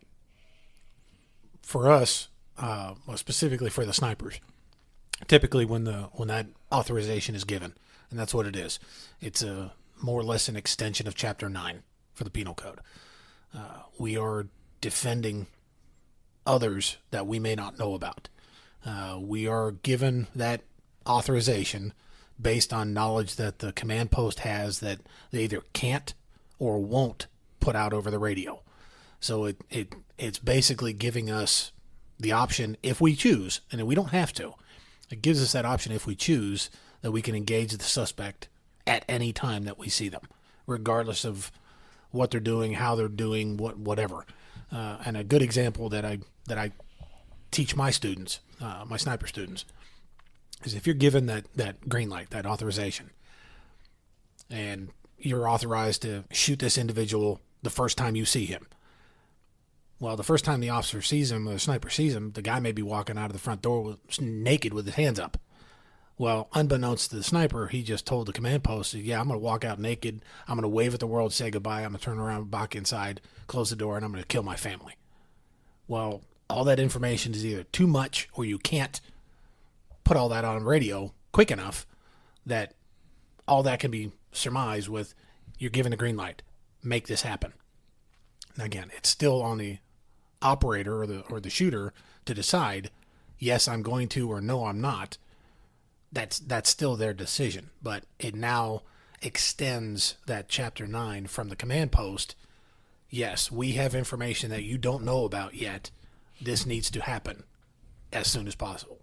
So that, for us, that's what that code means, what that authorization is for. So in this situation, he could have easily been walking out with some sort of vest. Absolutely. Okay. Yes. Yeah. He could have been. The fact that the charge went off at headquarters, now, like I said, everything changed. Our focus is heightened to a razor's edge now. This guy can walk out with a vest bomb, or the guy can detonate the truck, because he's given up. He's quit, but he's going to take as many of us with. And not knowing what he had in that vehicle, could have been 10 pounds, it could have been 1,000 pounds. That truck was big enough that it would carry that much. Well, there was also other information that I believe I read it, that Northeast substation there was an additional bomb placed out there. It ended up being false information, but right. I think that was what was given out at the time. Where there's one, there's always two. Where there's two, there's three. And so, I mean, when the first one went off, the idea is, and like, oh wow, that went off. It was like, how many more of these are out there? Yeah, this guy's prepared. He shows up with an armored vehicle. Yep. And attacks the front of headquarters, and it is not uncommon to have multiple actors in different waves of attack. and this guy he had a plan. He clearly put a lot of time and thought into this in preparation. So green light was given, and then y'all's roles changed. Yes. Okay. And I'm seeing here at 1:50 after the green, he hung up the phone, and Air One and DPS were notified to fly. They needed to fly higher at this point. What did y'all believe the suspect was trying to do? Y'all believe he was trying to potentially remote into some other bombs that he may have placed? To me, that's always been the $1 million question. Why did he go down I-45? Did he have another area set up where he would have had access to a lot more energetics, weapon systems, or who knows, traps, whatever, ambush points? Why did he go that way? I mean, we'll never know. But that was, in the thought process of what are we going to do? What would we have done if that DSO sheriff deputy hand spiked his tires? Where was this going to take us? Down what road? And it could have been a lot worse. She did us a tremendous favor because that slowed it down quite a bit, and we went from a very dynamic, still very dangerous situation, but one where we were controlling the timeline now. when he was moving, he's controlling the timeline. It makes it much more difficult. And he could have led y'all. He possibly could have led y'all into another ambush. Exactly. Drawing y'all into it. Okay. And as far as the level of threat, you said it's an extension of Chapter 9. That's the highest level of threat. Yes. Yeah, At that that's using deadly force to protect yourself or someone else. So for us, that is the ultimate authorization. And that comes from the top. Correct. That comes from our chief.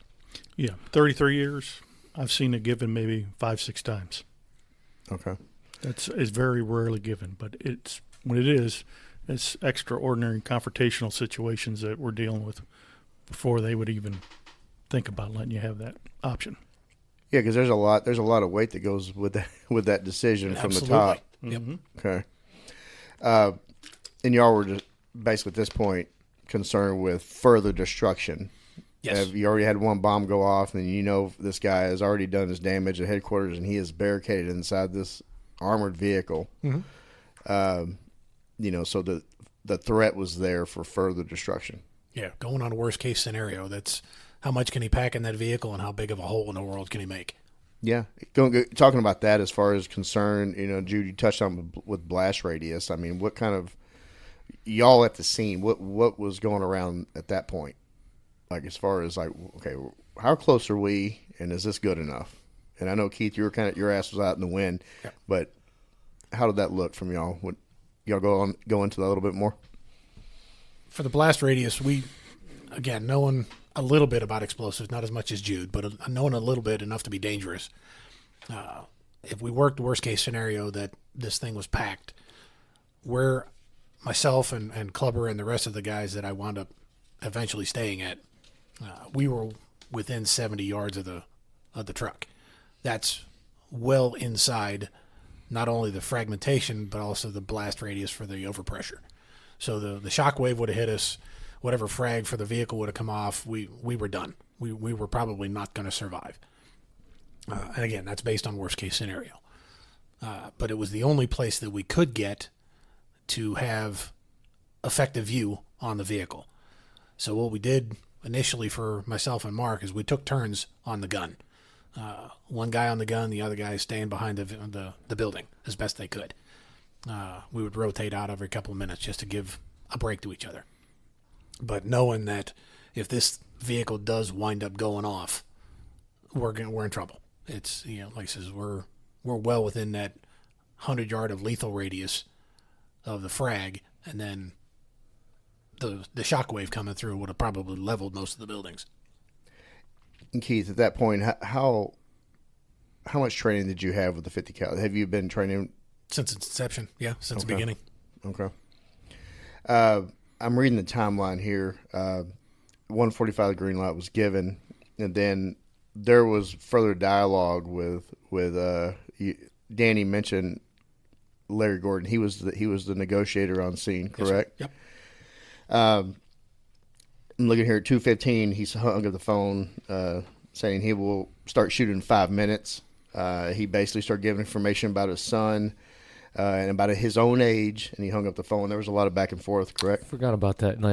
Like every 10 minutes he said, I'm coming out in 5 minutes, and we're going to get it on, essentially. So, that would be put out over the radio, and the team would just be waiting, and then it just would never happen. It would just kind of keep saying things, making threats, and hanging up, and then coming back on. It's that roller coaster we were on, So it's every time we would get intel from the radio, from Larry, we're like, okay, here we go.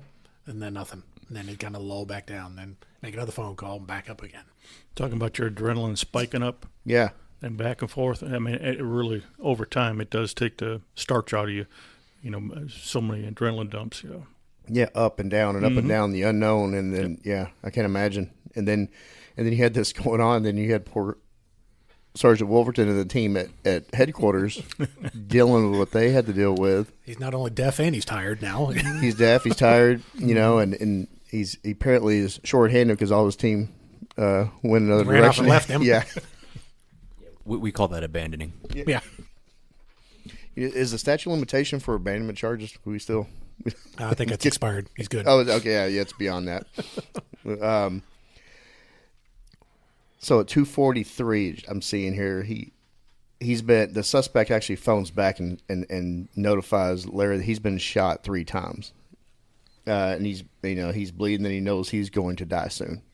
That's according to the notes from the phone call. Mm-hmm. At this point, he hasn't really come out and said his full name, I don't believe. I'm reading here, and he did come out on 2:55 and says his name is James, and then he is shot all over and he's bleeding out. He hangs up, and then he starts asking for water. And he believed that could be an indication that he was possibly shot in the gut shot. Yep. Okay. This kind of seems like it went back and forth. But I'm looking at command post got a call at 4 a.m. A lieutenant in Mesquite advised there's a possible suspect in their city. Did y'all know about that? We heard words that, like it says, there's intel dumps coming on the radio a lot. So we're hearing possible devices at other substations.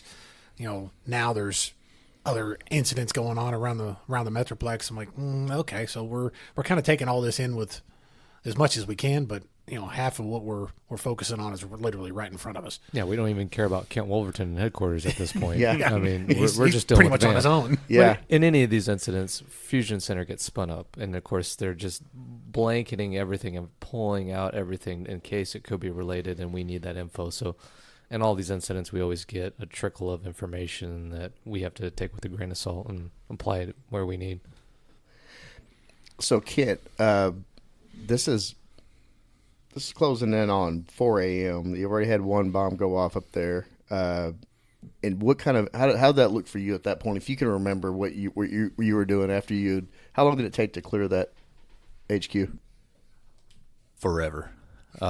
It really felt like we were just constantly trying to maneuver through headquarters and make sure that we didn't miss spots, account for everybody that was supposed to be in there. But the biggest deal was we knew that they had something going on over on their side. So that part was frustrating, to be stuck at headquarters knowing that at that point we didn't have anything.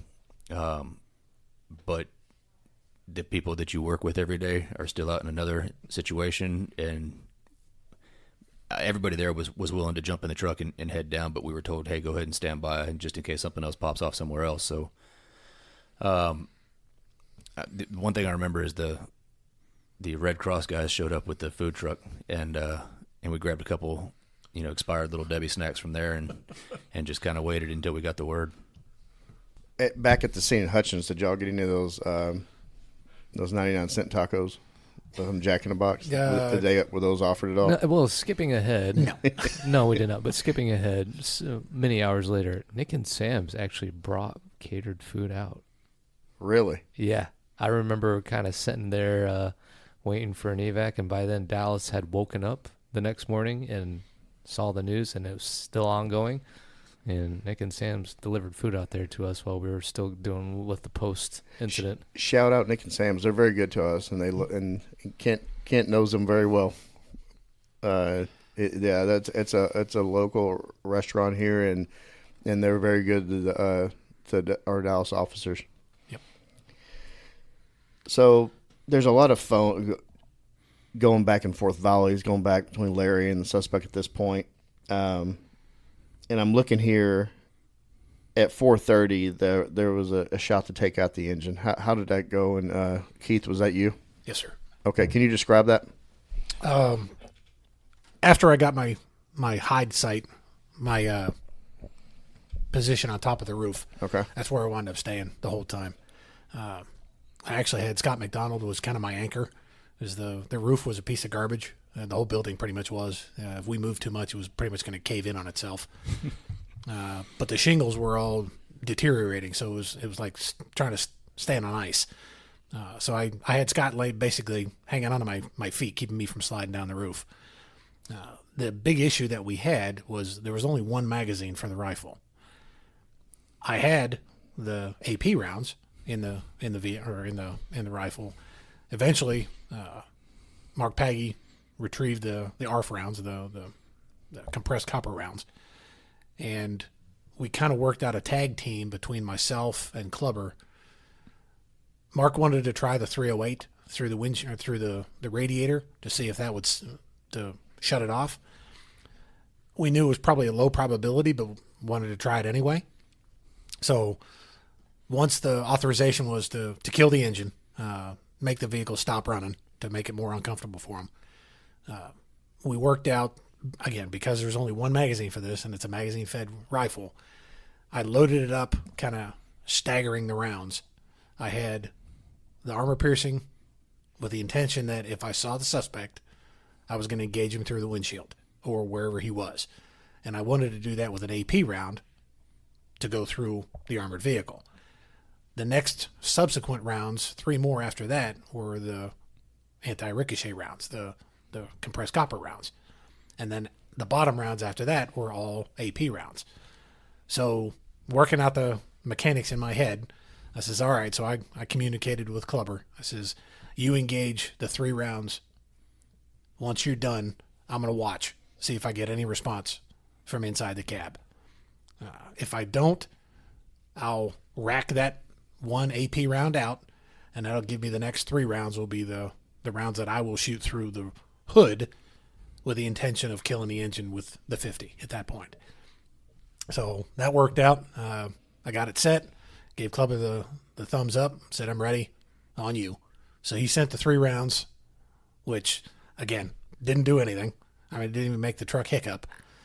I got 0 reaction from inside. I waited for a short minute, maybe a minute and a half. Nothing. So I told Scotty, he says, all right, I'm going to start taking the engine now. So when you said you see nothing, how much could you see into that van? Because you were positioned where you could see through the front windshield. Yes. Yeah. And obviously it's at night, and there might be some street lights, and that might cause glare. But what was the depth you think you could see into the van? At that point, looking from an elevated position, I could only see basically into the seats. I couldn't see anything into the back of the cab. And I had it turns out I had a really good line of sight from my elevated position, but because of the shadows of the street lights and then the backlighting of everything else, the depth of penetration into the vehicle for vision was at best the front seats. I couldn't see anything into the cab. And you said you were about 70 yards out? I was actually at 50 right on the button, right on the roof line. Clubber was still at the 70, 72 yards, somewhere in there. But after Mark shot the radiator, trying to shut it off, nothing. Like I said, didn't even hiccup. I cleared the AP round out, and I told Scotty, he says, hang on, we'll shoot the engine now. Let the command post know. He says, all right, rounds out. So I put 3 rounds into the hood, trying to spread it out. The whole point of using the anti-ricochet rounds, based on my angle, if I had shot the AP rounds, I knew where the APC was on the driver's side.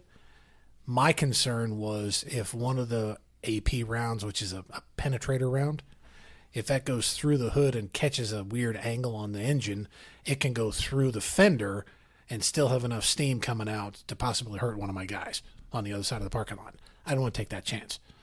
So that's when the ARF rounds the anti-ricochet rounds were the perfect choice. Basically going through the hood, I knew it would penetrate the hood, even if it was lightly armored. It's designed to basically rip apart everything on the hood or the top of the engine. So all the lifeblood of the engine, the electronics, the fuel rails, the air breathers, everything that runs the engines on top. Well, those ARF rounds are going to just decimate it. So after the first round, and caveat to all this, because I grabbed my assault gear and not my sniper gear, I had a single coil ear in my left ear for my radio. I didn't have anything in my right. Normally, I carry a set of foamy ears in my gear. This was my rapid assault gear. It wasn't my heavy siege armor. So my right ear was naked. So I told Scott, after this first round, if you need me for anything to either stop shooting or you see something that I don't yell at me because I won't hear you. You got to grab my leg and get my attention because I'm going to be deaf. And he's like, okay, can I do anything? I says, nope, just hang on. So I knew after that first round I was going to be hurting for hearing. I've shot the 50 enough, thousands of rounds through those guns. They're easy to shoot. The one drawback is they are louder than hell. They will rock you. Yes, they will. Not just the sound, but the energy. The baffles are designed to take about 60 to 70% of the recoil away from the gun, so the shooter can actually shoot the gun without breaking a shoulder. All that sound is directed back to the shooter. That's the drawback. It's kind of a thumpy gun to shoot. It's not uncomfortable, but it does have a pretty sizable push when the gun goes off. So, again, I told Scott, I says, you need me, grab my calf, let me know. Other than that, I'm not going to hear shit. So he says, all right, on you. So set the first round off, and he said after that first round, the engine started to scream. Well, of course, I can't hear it at this point, so I'm like, okay, I got 2 more rounds in this gun, so I might as well clean them up and go right back to the AP rounds. So I spread it out as best I could, keeping it to where I thought the engine was going to be, knowing a little bit of the layout of the vehicle. So I put the 3 rounds in kind of a weird pattern on the hood. And he says after that second round, the engine pretty much stopped, and I just pumped the 3rd round into it just to finish it off. He says, but after that second round, it was pretty much the coup de grace to finish the engine off. It screamed and made a last wail, and it was done. It shut itself off. A tiny white flag came out from underneath the hood and started waving. Yes, please stop shooting me. Yes. Yeah. It didn't last long. Okay. So was Larry on the phone at that point with the suspect? Do you know? I don't know if he was on the phone at the time that I did the shooting. Okay. Shooting the engine. But I believe he either called or he called back directly after, because he made a comment to Larry. He says, you just killed my engine or something to that nature. Well, that's the point. Yeah. So it's. Yeah, and he also said something to the fact of, why you idiots shooting at me? You know I got explosives in here. So that was the thing. But I want to go back a track just a second. Yeah, please do. I want to say kudos to Keith for not only making the sniper cocktail. I mean, you talk about his situation awareness when he's describing that. I mean, that is some fine work that he did there, and I'm very proud of it. He was trained well.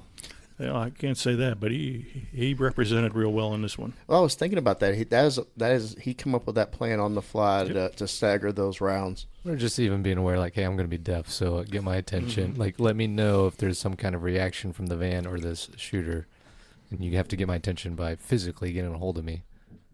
That's not just something Keith made up on the fly either, though. That's something Keith has thought about for probably 15 years. I promise you, the SWAT guys get a bad reputation of guys that just work out and break stuff, but they're very, very meticulous. They think about all of these situations constantly. It's literally a conversation in the APC on the way anywhere is how you're going to defeat whatever. And I randomly just come up to the office still and ask them random questions about, hey, how would you do this? And within 15 minutes, they've got like 3 different solutions that are all viable and probably 15 that aren't. But that's the way their mind works, and they're really, it's unknown how much they actually discuss the things that they do and how much thought they put into the things that they do, and their level of knowledge of everything that goes into what they do. So like even the van, like he's saying, I kind of had an understanding of the layout of the engine. Yeah, I mean, he probably Googled it and looked at, well, this van looks to be about a 96 or 95. Let's look at what the engine layout looks like, and I promise you those guys are not just a bunch of meatheads that like to break stuff. All right, we're continuing down this timeline. You took out the engine, and we're creeping up on 5 a.m. Yep. 5:03. This time you're on the windshield. You're looking for an opportunity. Green light's been given. Can you kind of just walk us through at 5:03 what you saw and what you did? Sure. After taking the engine out, obviously the next round coming through the magazine was the AP round, with the intention that if I had to engage him, I could. So staying on the glass the whole time, constantly in and out of the focus or in and out of the power setting, so I could scrutinize the truck as best I could. Obviously, the light's starting to come into effect for us. So I'm starting to think all that sniper stuff of I'm on a roof line, I'm silhouetted, the sun's coming up, he's going to be looking right into my face, everything's going to be reflecting off my glass, with the sun coming up out of the east. Now, it's nothing's good from my side of it. So constantly adjusting the power trying to look at every little part of the truck, running through that mental game of what did I see? Is that the same thing I saw last time? Did anything change inside? And about that time, I don't remember how many minutes it was after the last round I shot, that I caught movement out of the corner of the glass, well, the edge of the window. And the way the layout was, both windshields, there were two. Instead of one solid windshield, there was a split in the middle. So you had the driver's side windshield and passenger side windshield. My perspective is I was looking through the passenger side window, front windshield. I caught movement at the bottom, as I'm looking at it, the bottom left, so almost like the passenger seat. Just a real quick flash. I'm like, what the hell was that? Of course, I'm saying that to myself. I'm probably saying it out loud, but I'm saying it to myself. So I immediately switch my focus over, and I'm looking at that, and that's when I caught just a little, I call it the whack-a-mole. It's that little flash of the top of his head is what it turned out to be. At the time, I didn't know what it was because it was just happening so fast. First flash caught my eye. I swung over to it. Working the power, I saw it again. It was a little higher this time. I'm like, is that him? What the hell is that? Of course, my eyes are starting to play tricks on me because I've been on the glass for the last 4.5 hours. So constantly looking through a magnified optic with one eye and nothing with the other eye, your mind starts playing little games with you. Kind of crushing headache because I can't focus. But like he says, I saw that first movement, focused in on it. Second movement, I'm like, damn, I think that's him. And about that time I got the magnification set up. Sure enough, his whole face came straight up over the dashboard, looking out the window, and then he was gone again. It was just a half a heartbeat. It was just a flash. And it was enough that I saw him. I saw his face for the first time. And I was upset with myself because I lost that opportunity. It's the first time I'd seen him all night. The green light was out there. It was already authorized. I had the opportunity and I missed it. And I was cussing myself left and right. I'm yelling at myself. Scotty's like, dude, calm down. Relax. It's not over yet. Just stay there. So he was kind of my calming force in the background, just keeping me focused. Once I got established, this is okay. This is my last place I saw him. So I cranked up the power just a little bit more, and I put my crosshairs on that section. So if I saw him again, I was going to take the shot. This is probably 5 o'clock on the button. So it's not long in real minutes, but it was an eternity in my mind. So maybe a minute or two go by, and I start seeing more movement, but it's deeper into the truck. Again, now the light's starting to come up. We're getting just a little bit of ambient light, not much, but I picked up movement deeper behind the driver's seat, which I had not seen at all the whole time I was up on the roof. Started to scrutinize that a little bit more, and as I powered up, I'm like, oh my God, that's him. I'm looking at his whole upper half of his silhouette. So basically, I could see him from about hip up to the top of his head. And the way he was positioned, he was on the bench seat behind the driver's side. Unbeknownst to me, there was a partition behind the driver's seat. It was a steel wall that goes about halfway up the driver's seat, height-wise. And then from that point on, it was that real thick, heavy corrugated mesh, almost like a decorative, like weave, basket weave, almost. But that was the partition that I was actually looking partially through that. I never saw it because it was still dark enough. So you're still in the dark. You're looking through darkness and different photonic barriers through the front windshield and then through the corrugated mesh. Yes. Damn. Yes. So again, not knowing what I wasn't looking at, I could see him. And I had enough mental history of the truck at this point that any movement inside I knew wasn't normal. It wasn't what I'd seen before. And again, going back to my sniper training, that's part of those Kim's games that we teach each other. It's keeping memory sniper or keeping memory stupid. It's a memory game that you don't have time to write everything down, but you do have time to remember it and look at it. And you can scrutinize it in the back of your mind. So when I picked up that movement deep in the truck, I'm like, that's him. That it can't be anything else, but it's him. And turns out the movement that I saw was actually his arm. He was bladed slightly away from the windshield. He was looking out the driver's side porthole window behind the driver's seat. So he was almost like a 45-degree angle to me. So I was looking at his right shoulder through that window, through the passenger window. Once I figured out, all right, that's him. I know it's him.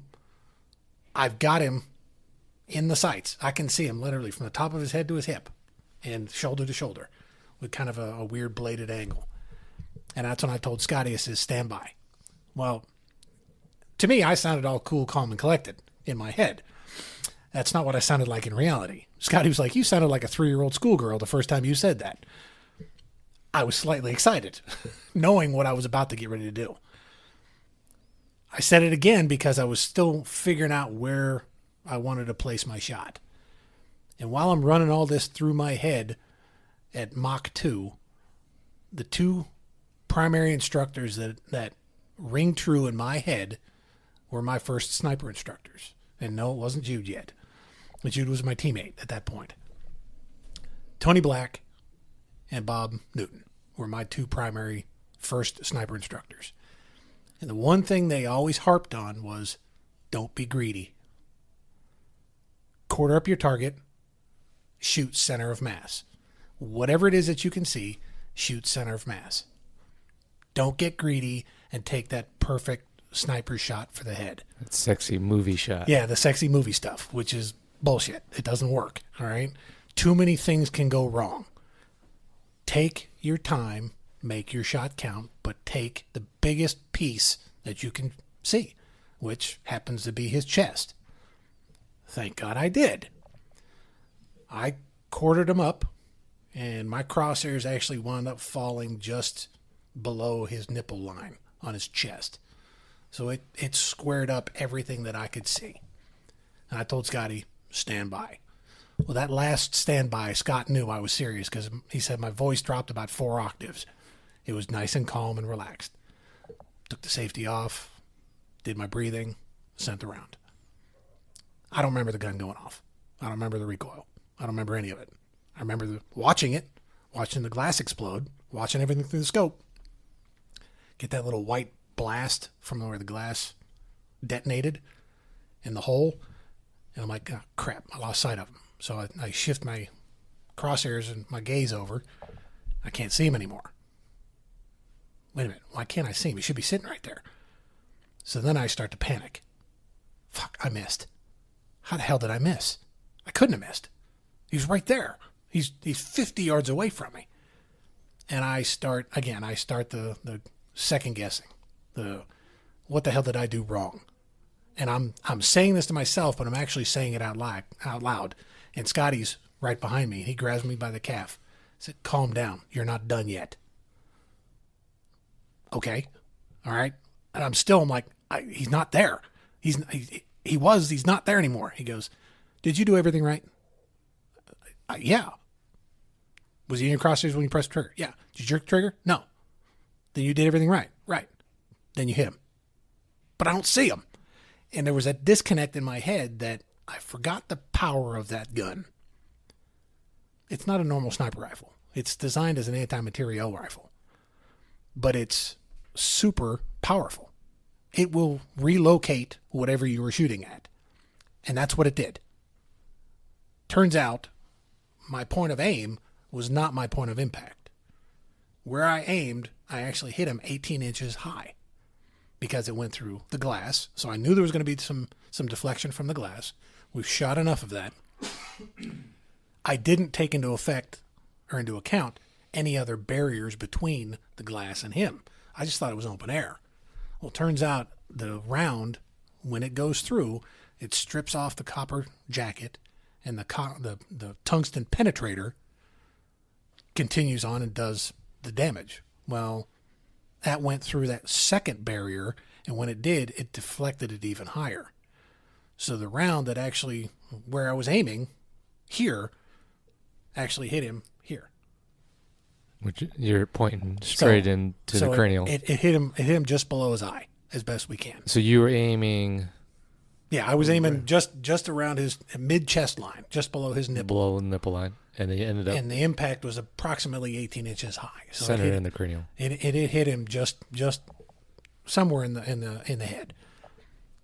If I'd have been aiming at his head, I would have missed. So again, that goes back to my initial schooling of my first sniper. Don't be greedy. Quarter it up, shoot center mass. If you have to, you can always shoot again, but don't get greedy. And for whatever the reason, that stuck in my head when I'm working through all that math in my skull, angle of the glass, the deflection of the round, where I can expect it to go if I can at all, the round that I'm shooting, the gun, the positioning, my breathing, all that fun stuff that you teach these young snipers. All that was finally running through my head, and it did it, in literally a flash of a second. But it was a individual step that I was thinking about. Slack, what degree angle do you think you were at? 4 or 5%? From the roof line? Mm-hmm. Yeah, probably. 4 or 5%. Okay. So when that round, when it went through that 13/16, it got off its center axis and started to yaw, and it tumbled like a Chinese dart. And the reason we know that is because afterwards on the mesh, the tungsten penetrator was on a vertical position with the tip of the tungsten at 12 o'clock.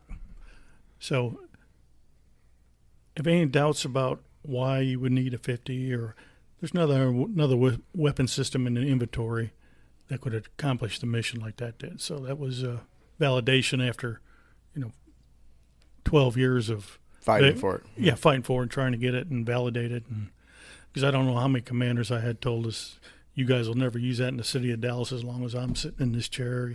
So those kind of battles. But it's all in the preparation. It's kind of like how you prepare the seabed for planning.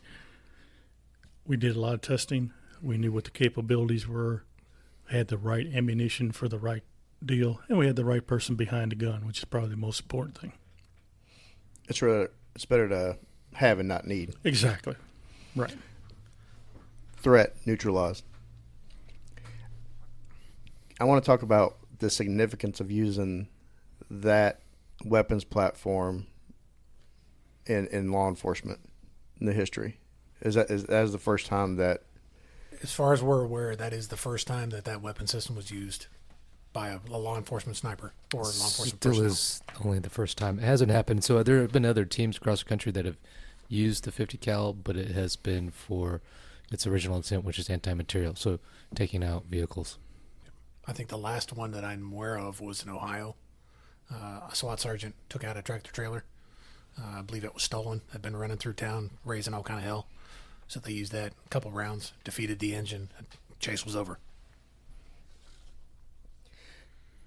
So after you accomplished that mission, then you had to take the steps to make sure that 100% that it was done, and then also there was no more threats. Right. How did that? What happened next after that? After the initial shooting, and figured out that I probably did hit him. We still hadn't confirmed it yet. At that point, I think they tried calling back several times. Getting the voicemail. Yeah, they kept going to voicemail. There was no reaction from inside the vehicle. Bear in mind, up to that point, we never saw any movement. The truck wasn't moving, even though the guy was talking to Larry. I never saw the truck rock back and forth. Never saw any kind of ambient light or anything inside. So wherever he was, and I'm guessing he was probably on the floor most of the time, or crawling around in the back of the cab, well out of our line of sight, using the shadows to his advantage. Up to that point, the truck never moved. We never saw anything until that one little incident with the whack-a-mole and then the movement in the back. After that, we clearly didn't see anything. But the sun was now coming up pretty good. At that point, Webb was up on top of the bank, and the CP was asking, does he see anything? And he made a comment about there's something on the windows. Again, still too dark, but the windows seem off. Turns out we believe it was a blood splatter from the inside. So clearly I hit him. But again, without being able to see him, there was no confirmation at that point. So we stayed on the glass, both of us, Webb and I, just to confirm until the sun truly came back up and we could send in robots and actually have a good look. Did we try a helicopter flying by with lights? Yeah, I see here it did the DPS. Right. So we tried lighting it up a little bit. Still nothing. They tried the thermals, the FLIR. Couldn't get any read inside. So until the sun truly came up, we all stayed in place and didn't move. And I'm reading here that at 5:40 a.m., 40 minutes after you took the shot, that a robot approached the vehicle. Yes. And it observed the suspect inside the vehicle, and it says in fetal position. Right. And was that Jeremy driving the robot, or was that someone else's robot who had come out? That was a little Andros 200. Okay. That we had that the ATF let us borrow. Johnny Five. Yeah, Johnny Five. Jack Rabowski and those guys. Jack's former DPD was super guy. Always couldn't do enough to help us out. Yeah, I remember Jeremy driving it. I believe it could have been Jeremy. I have it. I thought it was you. I yeah, initially I started putting it together, okay. And I think I got a video of Jeremy driving it, perhaps, okay. And you in the back of the APC stringing some explosives together to right. do something else later. Mm-hmm. The robot kind of verifies, the missions that mission's accomplished. Now you still have a threat of the vehicle and potential, additional bombs. So what happened after that, as far as like how y'all handled that vehicle, knowing that he was neutralized? Yeah, I remember I got my old buddy Marine One back on my flip phone, and I said, "Hey, boss." So yeah, just so people know, you're throwing this out. It's even throwing off guests. So Jude has this thing of coming up with his own nicknames for everyone. So if you've heard Slacker, he's talking about Keith, who's sitting right next to him. But Marine One is not a command center. Marine One is a former SWAT lieutenant who was in the Marines. So Marine One. Yeah. Carry on. So I told Marine One, I said, "Look, why don't we take the robot and we can knock out one of these rear windows, and we kind of get a little foothold in there. We're not going to penetrate. We're not running anything safe. That's bomb squad. We just want to put a window in there so we can put some kind of maybe electronics or something." We didn't have drones at this time or anything like that. And he's like, "No, we're going to wait on bomb squad." And they were finishing up downtown at this time. And also at the time, we're getting more and more help to the scene from the federal guys, and also some of the local bomb squads in the area, like DFW, I think Mesquite, Arlington. Some of the other guys are coming in with all their equipment because I believe one of our robots was damaged downtown when the device went off. So we're still kind of waiting. I'm not sure quite on the timeline, maybe 7 or so before our EOD actually gets on the scene. So once EOD got on the scene, so did they totally take over the van at that point? Right. They are taking care of it. I did talk to the bomb squad commander, a couple things that we kind of fill them in what we knew at the time that we thought was pertinent, and we talked about what they could do. There was a orange bucket in the right front seat that had some, I would call them like precursors, smokeless powder, other stuff in there.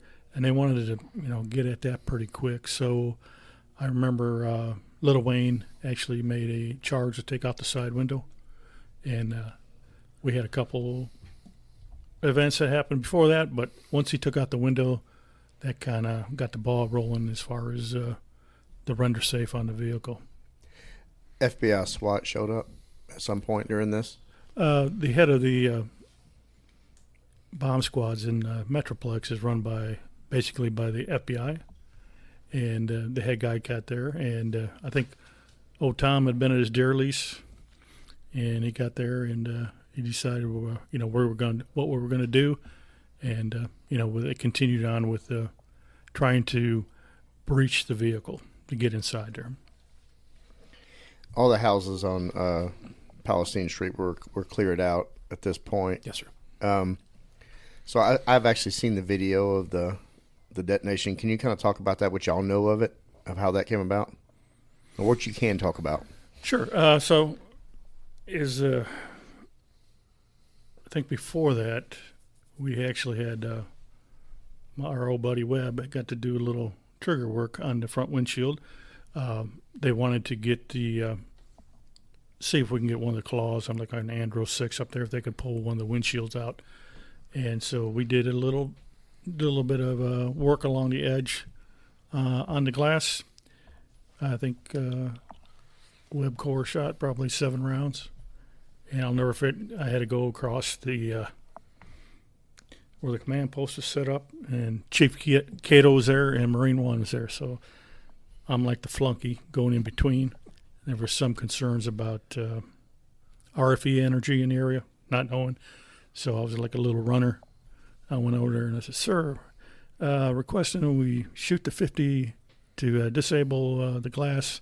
And they both looked at me like I just landed from Mars, like, what kind of baloney you throwing out here? And finally, we talked about it, and they said, "Oh, all right, go ahead." So we went up there, and we accomplished that. And then in progression of stripping the van down, by this time, I look around, man, all my Confederates are gone. I'm like, what the hell? Where's all the SWAT cats? This one Daniel's talking about Sam. Nick and Sam's yeah, service road. They're up there. Taking our gear off. And I'm like, son of a gun, why is the old man out here walking around doing all this? So we're going on, and then I see Tom from the FBI. He's got some M112 blocks laid out. And I'm like, hey, Tom, what's the intent? And he tells me what we're going to do. I said, okay. So now I got M112 blocks being what? Each one's a 1 1/4 pound of composition C4, high explosive, military grade explosive. So I get the gist of what Tom wants. I got to go back over, and I'm trying not to laugh, but I see Marine One and Cato, and they're like, "Oh man, it was this clown what this time, Requesting to blow up the van, sir. Yeah. So I tell Marine One, I said, "Sir, per FBI authority, they're requesting a couple M112 blocks." I could just see Jude raising his hand and saying, "Hey, I hereby solemnly swear to be an FBI agent for the next 15 minutes so I can get this done."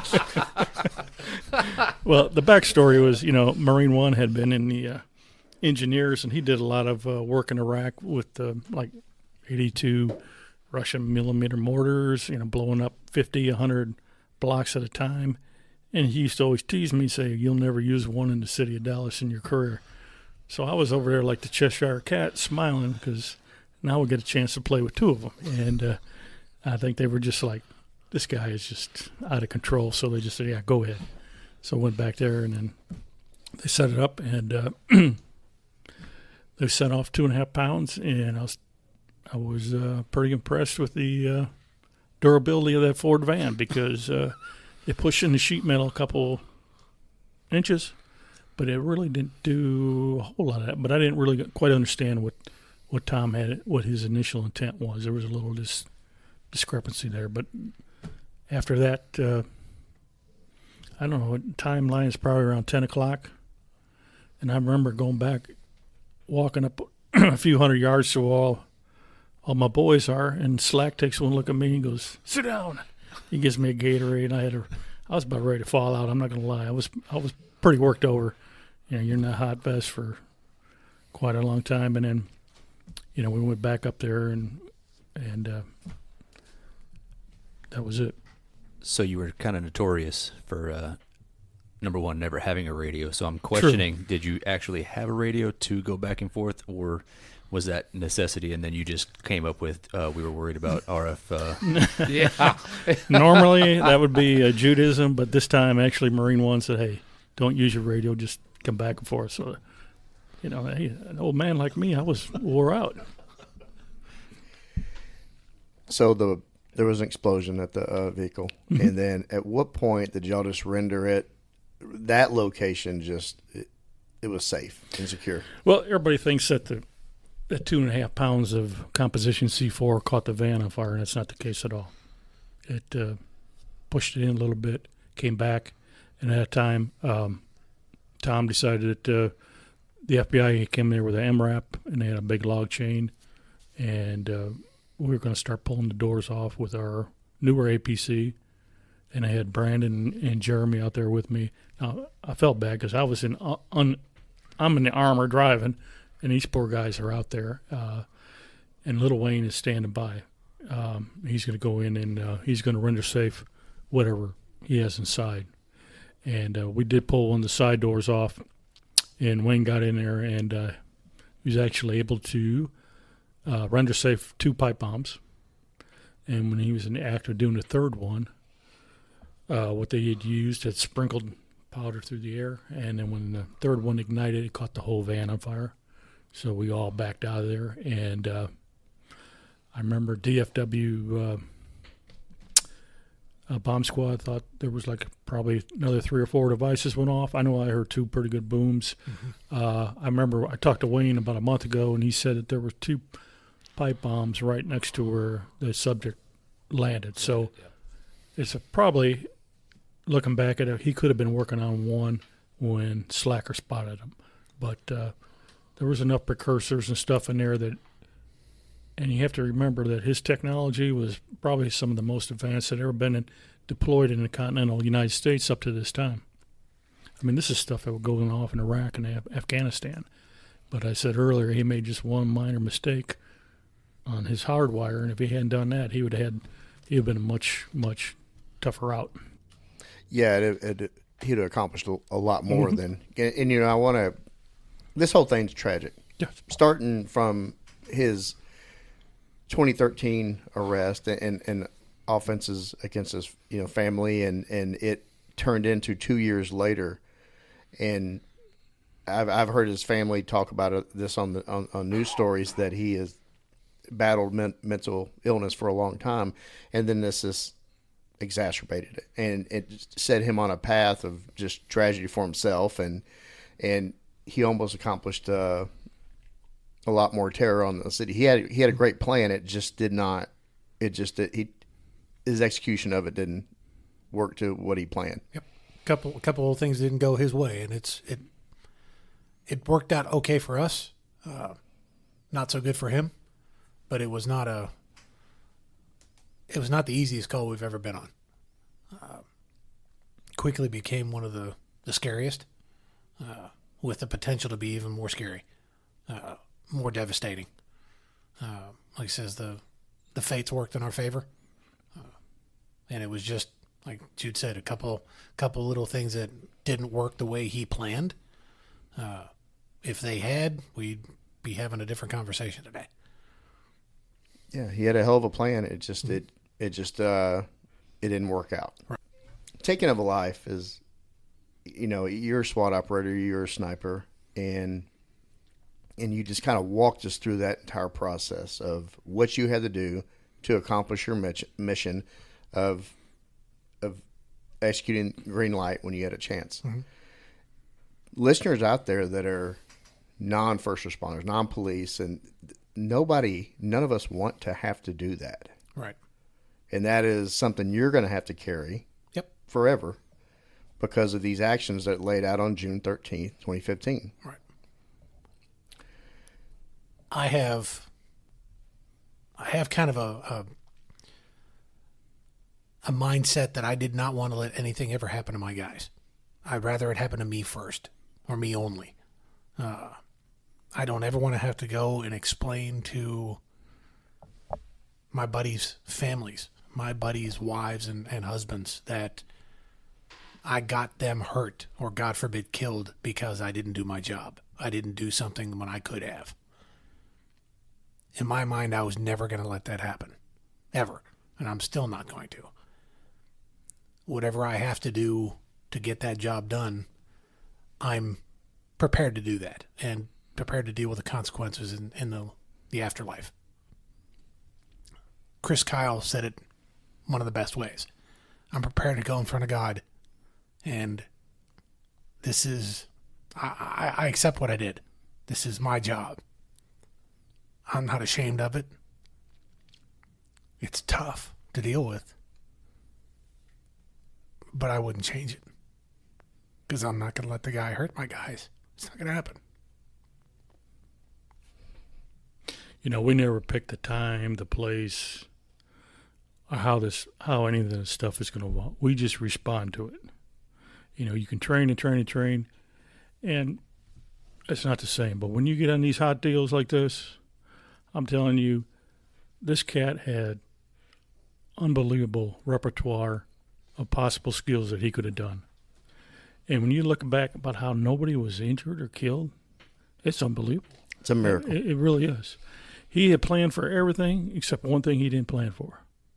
5-0. That was the only thing he didn't plan for. And that's what got us through on that day.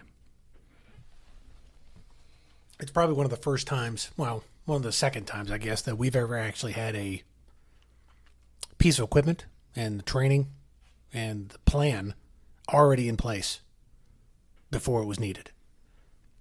It wasn't a reaction. We'd already planned on something, not like this, but something to this nature occurring. To have something in our arsenal that we can defeat or use to defeat that incident. It was a lot of hard work to get to that point. A lot of sweating and a lot of arguing and yelling and say, this is why we have to have this. And that's, like I said, this is one of the few incidents that we actually had a piece of equipment and a piece of training ready to go before it was actually needed. And again, it's better to have and not need. Yep, absolutely. All right, guys, we literally have gone through several hours of a step-by-step breakdown of this entire day. And after it's all over, everybody went home at night. What are some final takeaways we can leave the listener with? Okay, when I look at this operation, I think you look what a really nice job Patrol did getting them down there. The deputy from DSO, she did us a tremendous favor. I'm sorry. Tremendous favor. We're getting this guy going from a fluid to a static position. And then I think we did a great job up to Keith's representation. Now, where we were not probably, as Steve would say, industry standard was the RSP on our part. Some things that we need to shore up would have been how we approached the vehicle for the final when we were working with the other agencies. There's some things that we could have done better. And that would be, I believe, would be our biggest takeaway from that. And then also I think that the preconditioning on this incident helped us a little bit more on the 7/7 incident tragedy that happened a year later. You mean just with this incident being in the back of the mind and what we need to be doing better in dealing with these? Right, we being aware of secondary devices, people that have switches or could set something off with a cell phone, and X claimed that he had devices all over at the school there as well. So I think we got some preconditioning here that probably helped us out in the long run in the other operation. Just the RSP stuff needed to be cleaned up, and some of it had to be with our relationship with the bomb squad is so much better now. Once we got the bomb techs in the fold with us, instead of having two separating identities, and now that we got Little Wayne and Red and I don't even know the other guy, but they're I just know his nickname. Just call him Dirt. Dirt. They go out on all the operations now, and that gives you a force multiplier having a bomb tech there with you. So that's it's kind of like the SWAT doctors is a big leap in the timeline here as we go forward. I think for us, it keeps those oddities in your mind. It doesn't. This is before this time. We've never dealt with explosives, really, from a bad guy's point of view. We've done a little bit of it in training just to kind of get the guys something to think about, but they've never seen it in real life.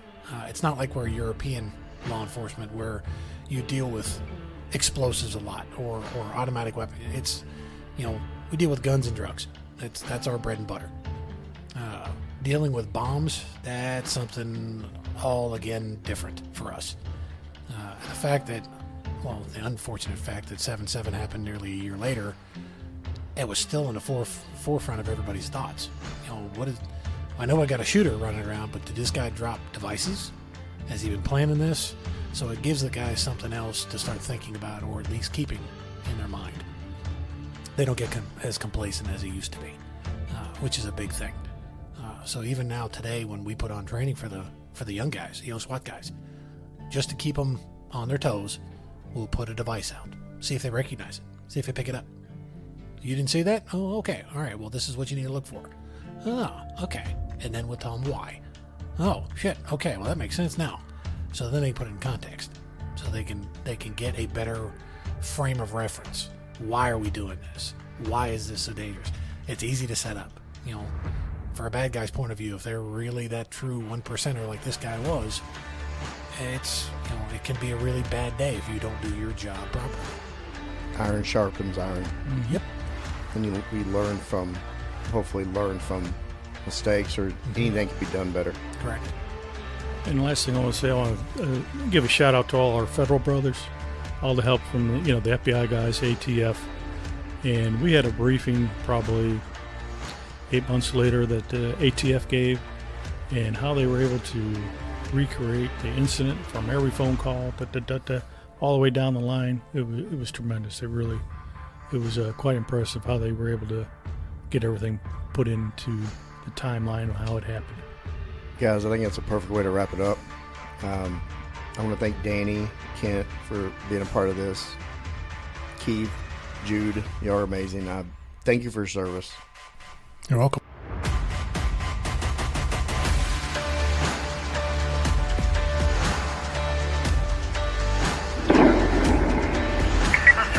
We have an active shooter with a high-power rifle at the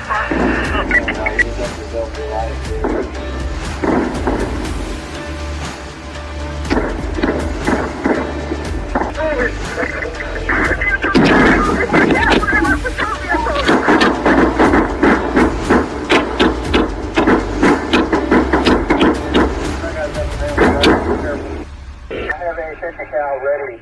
We're on the north side here by the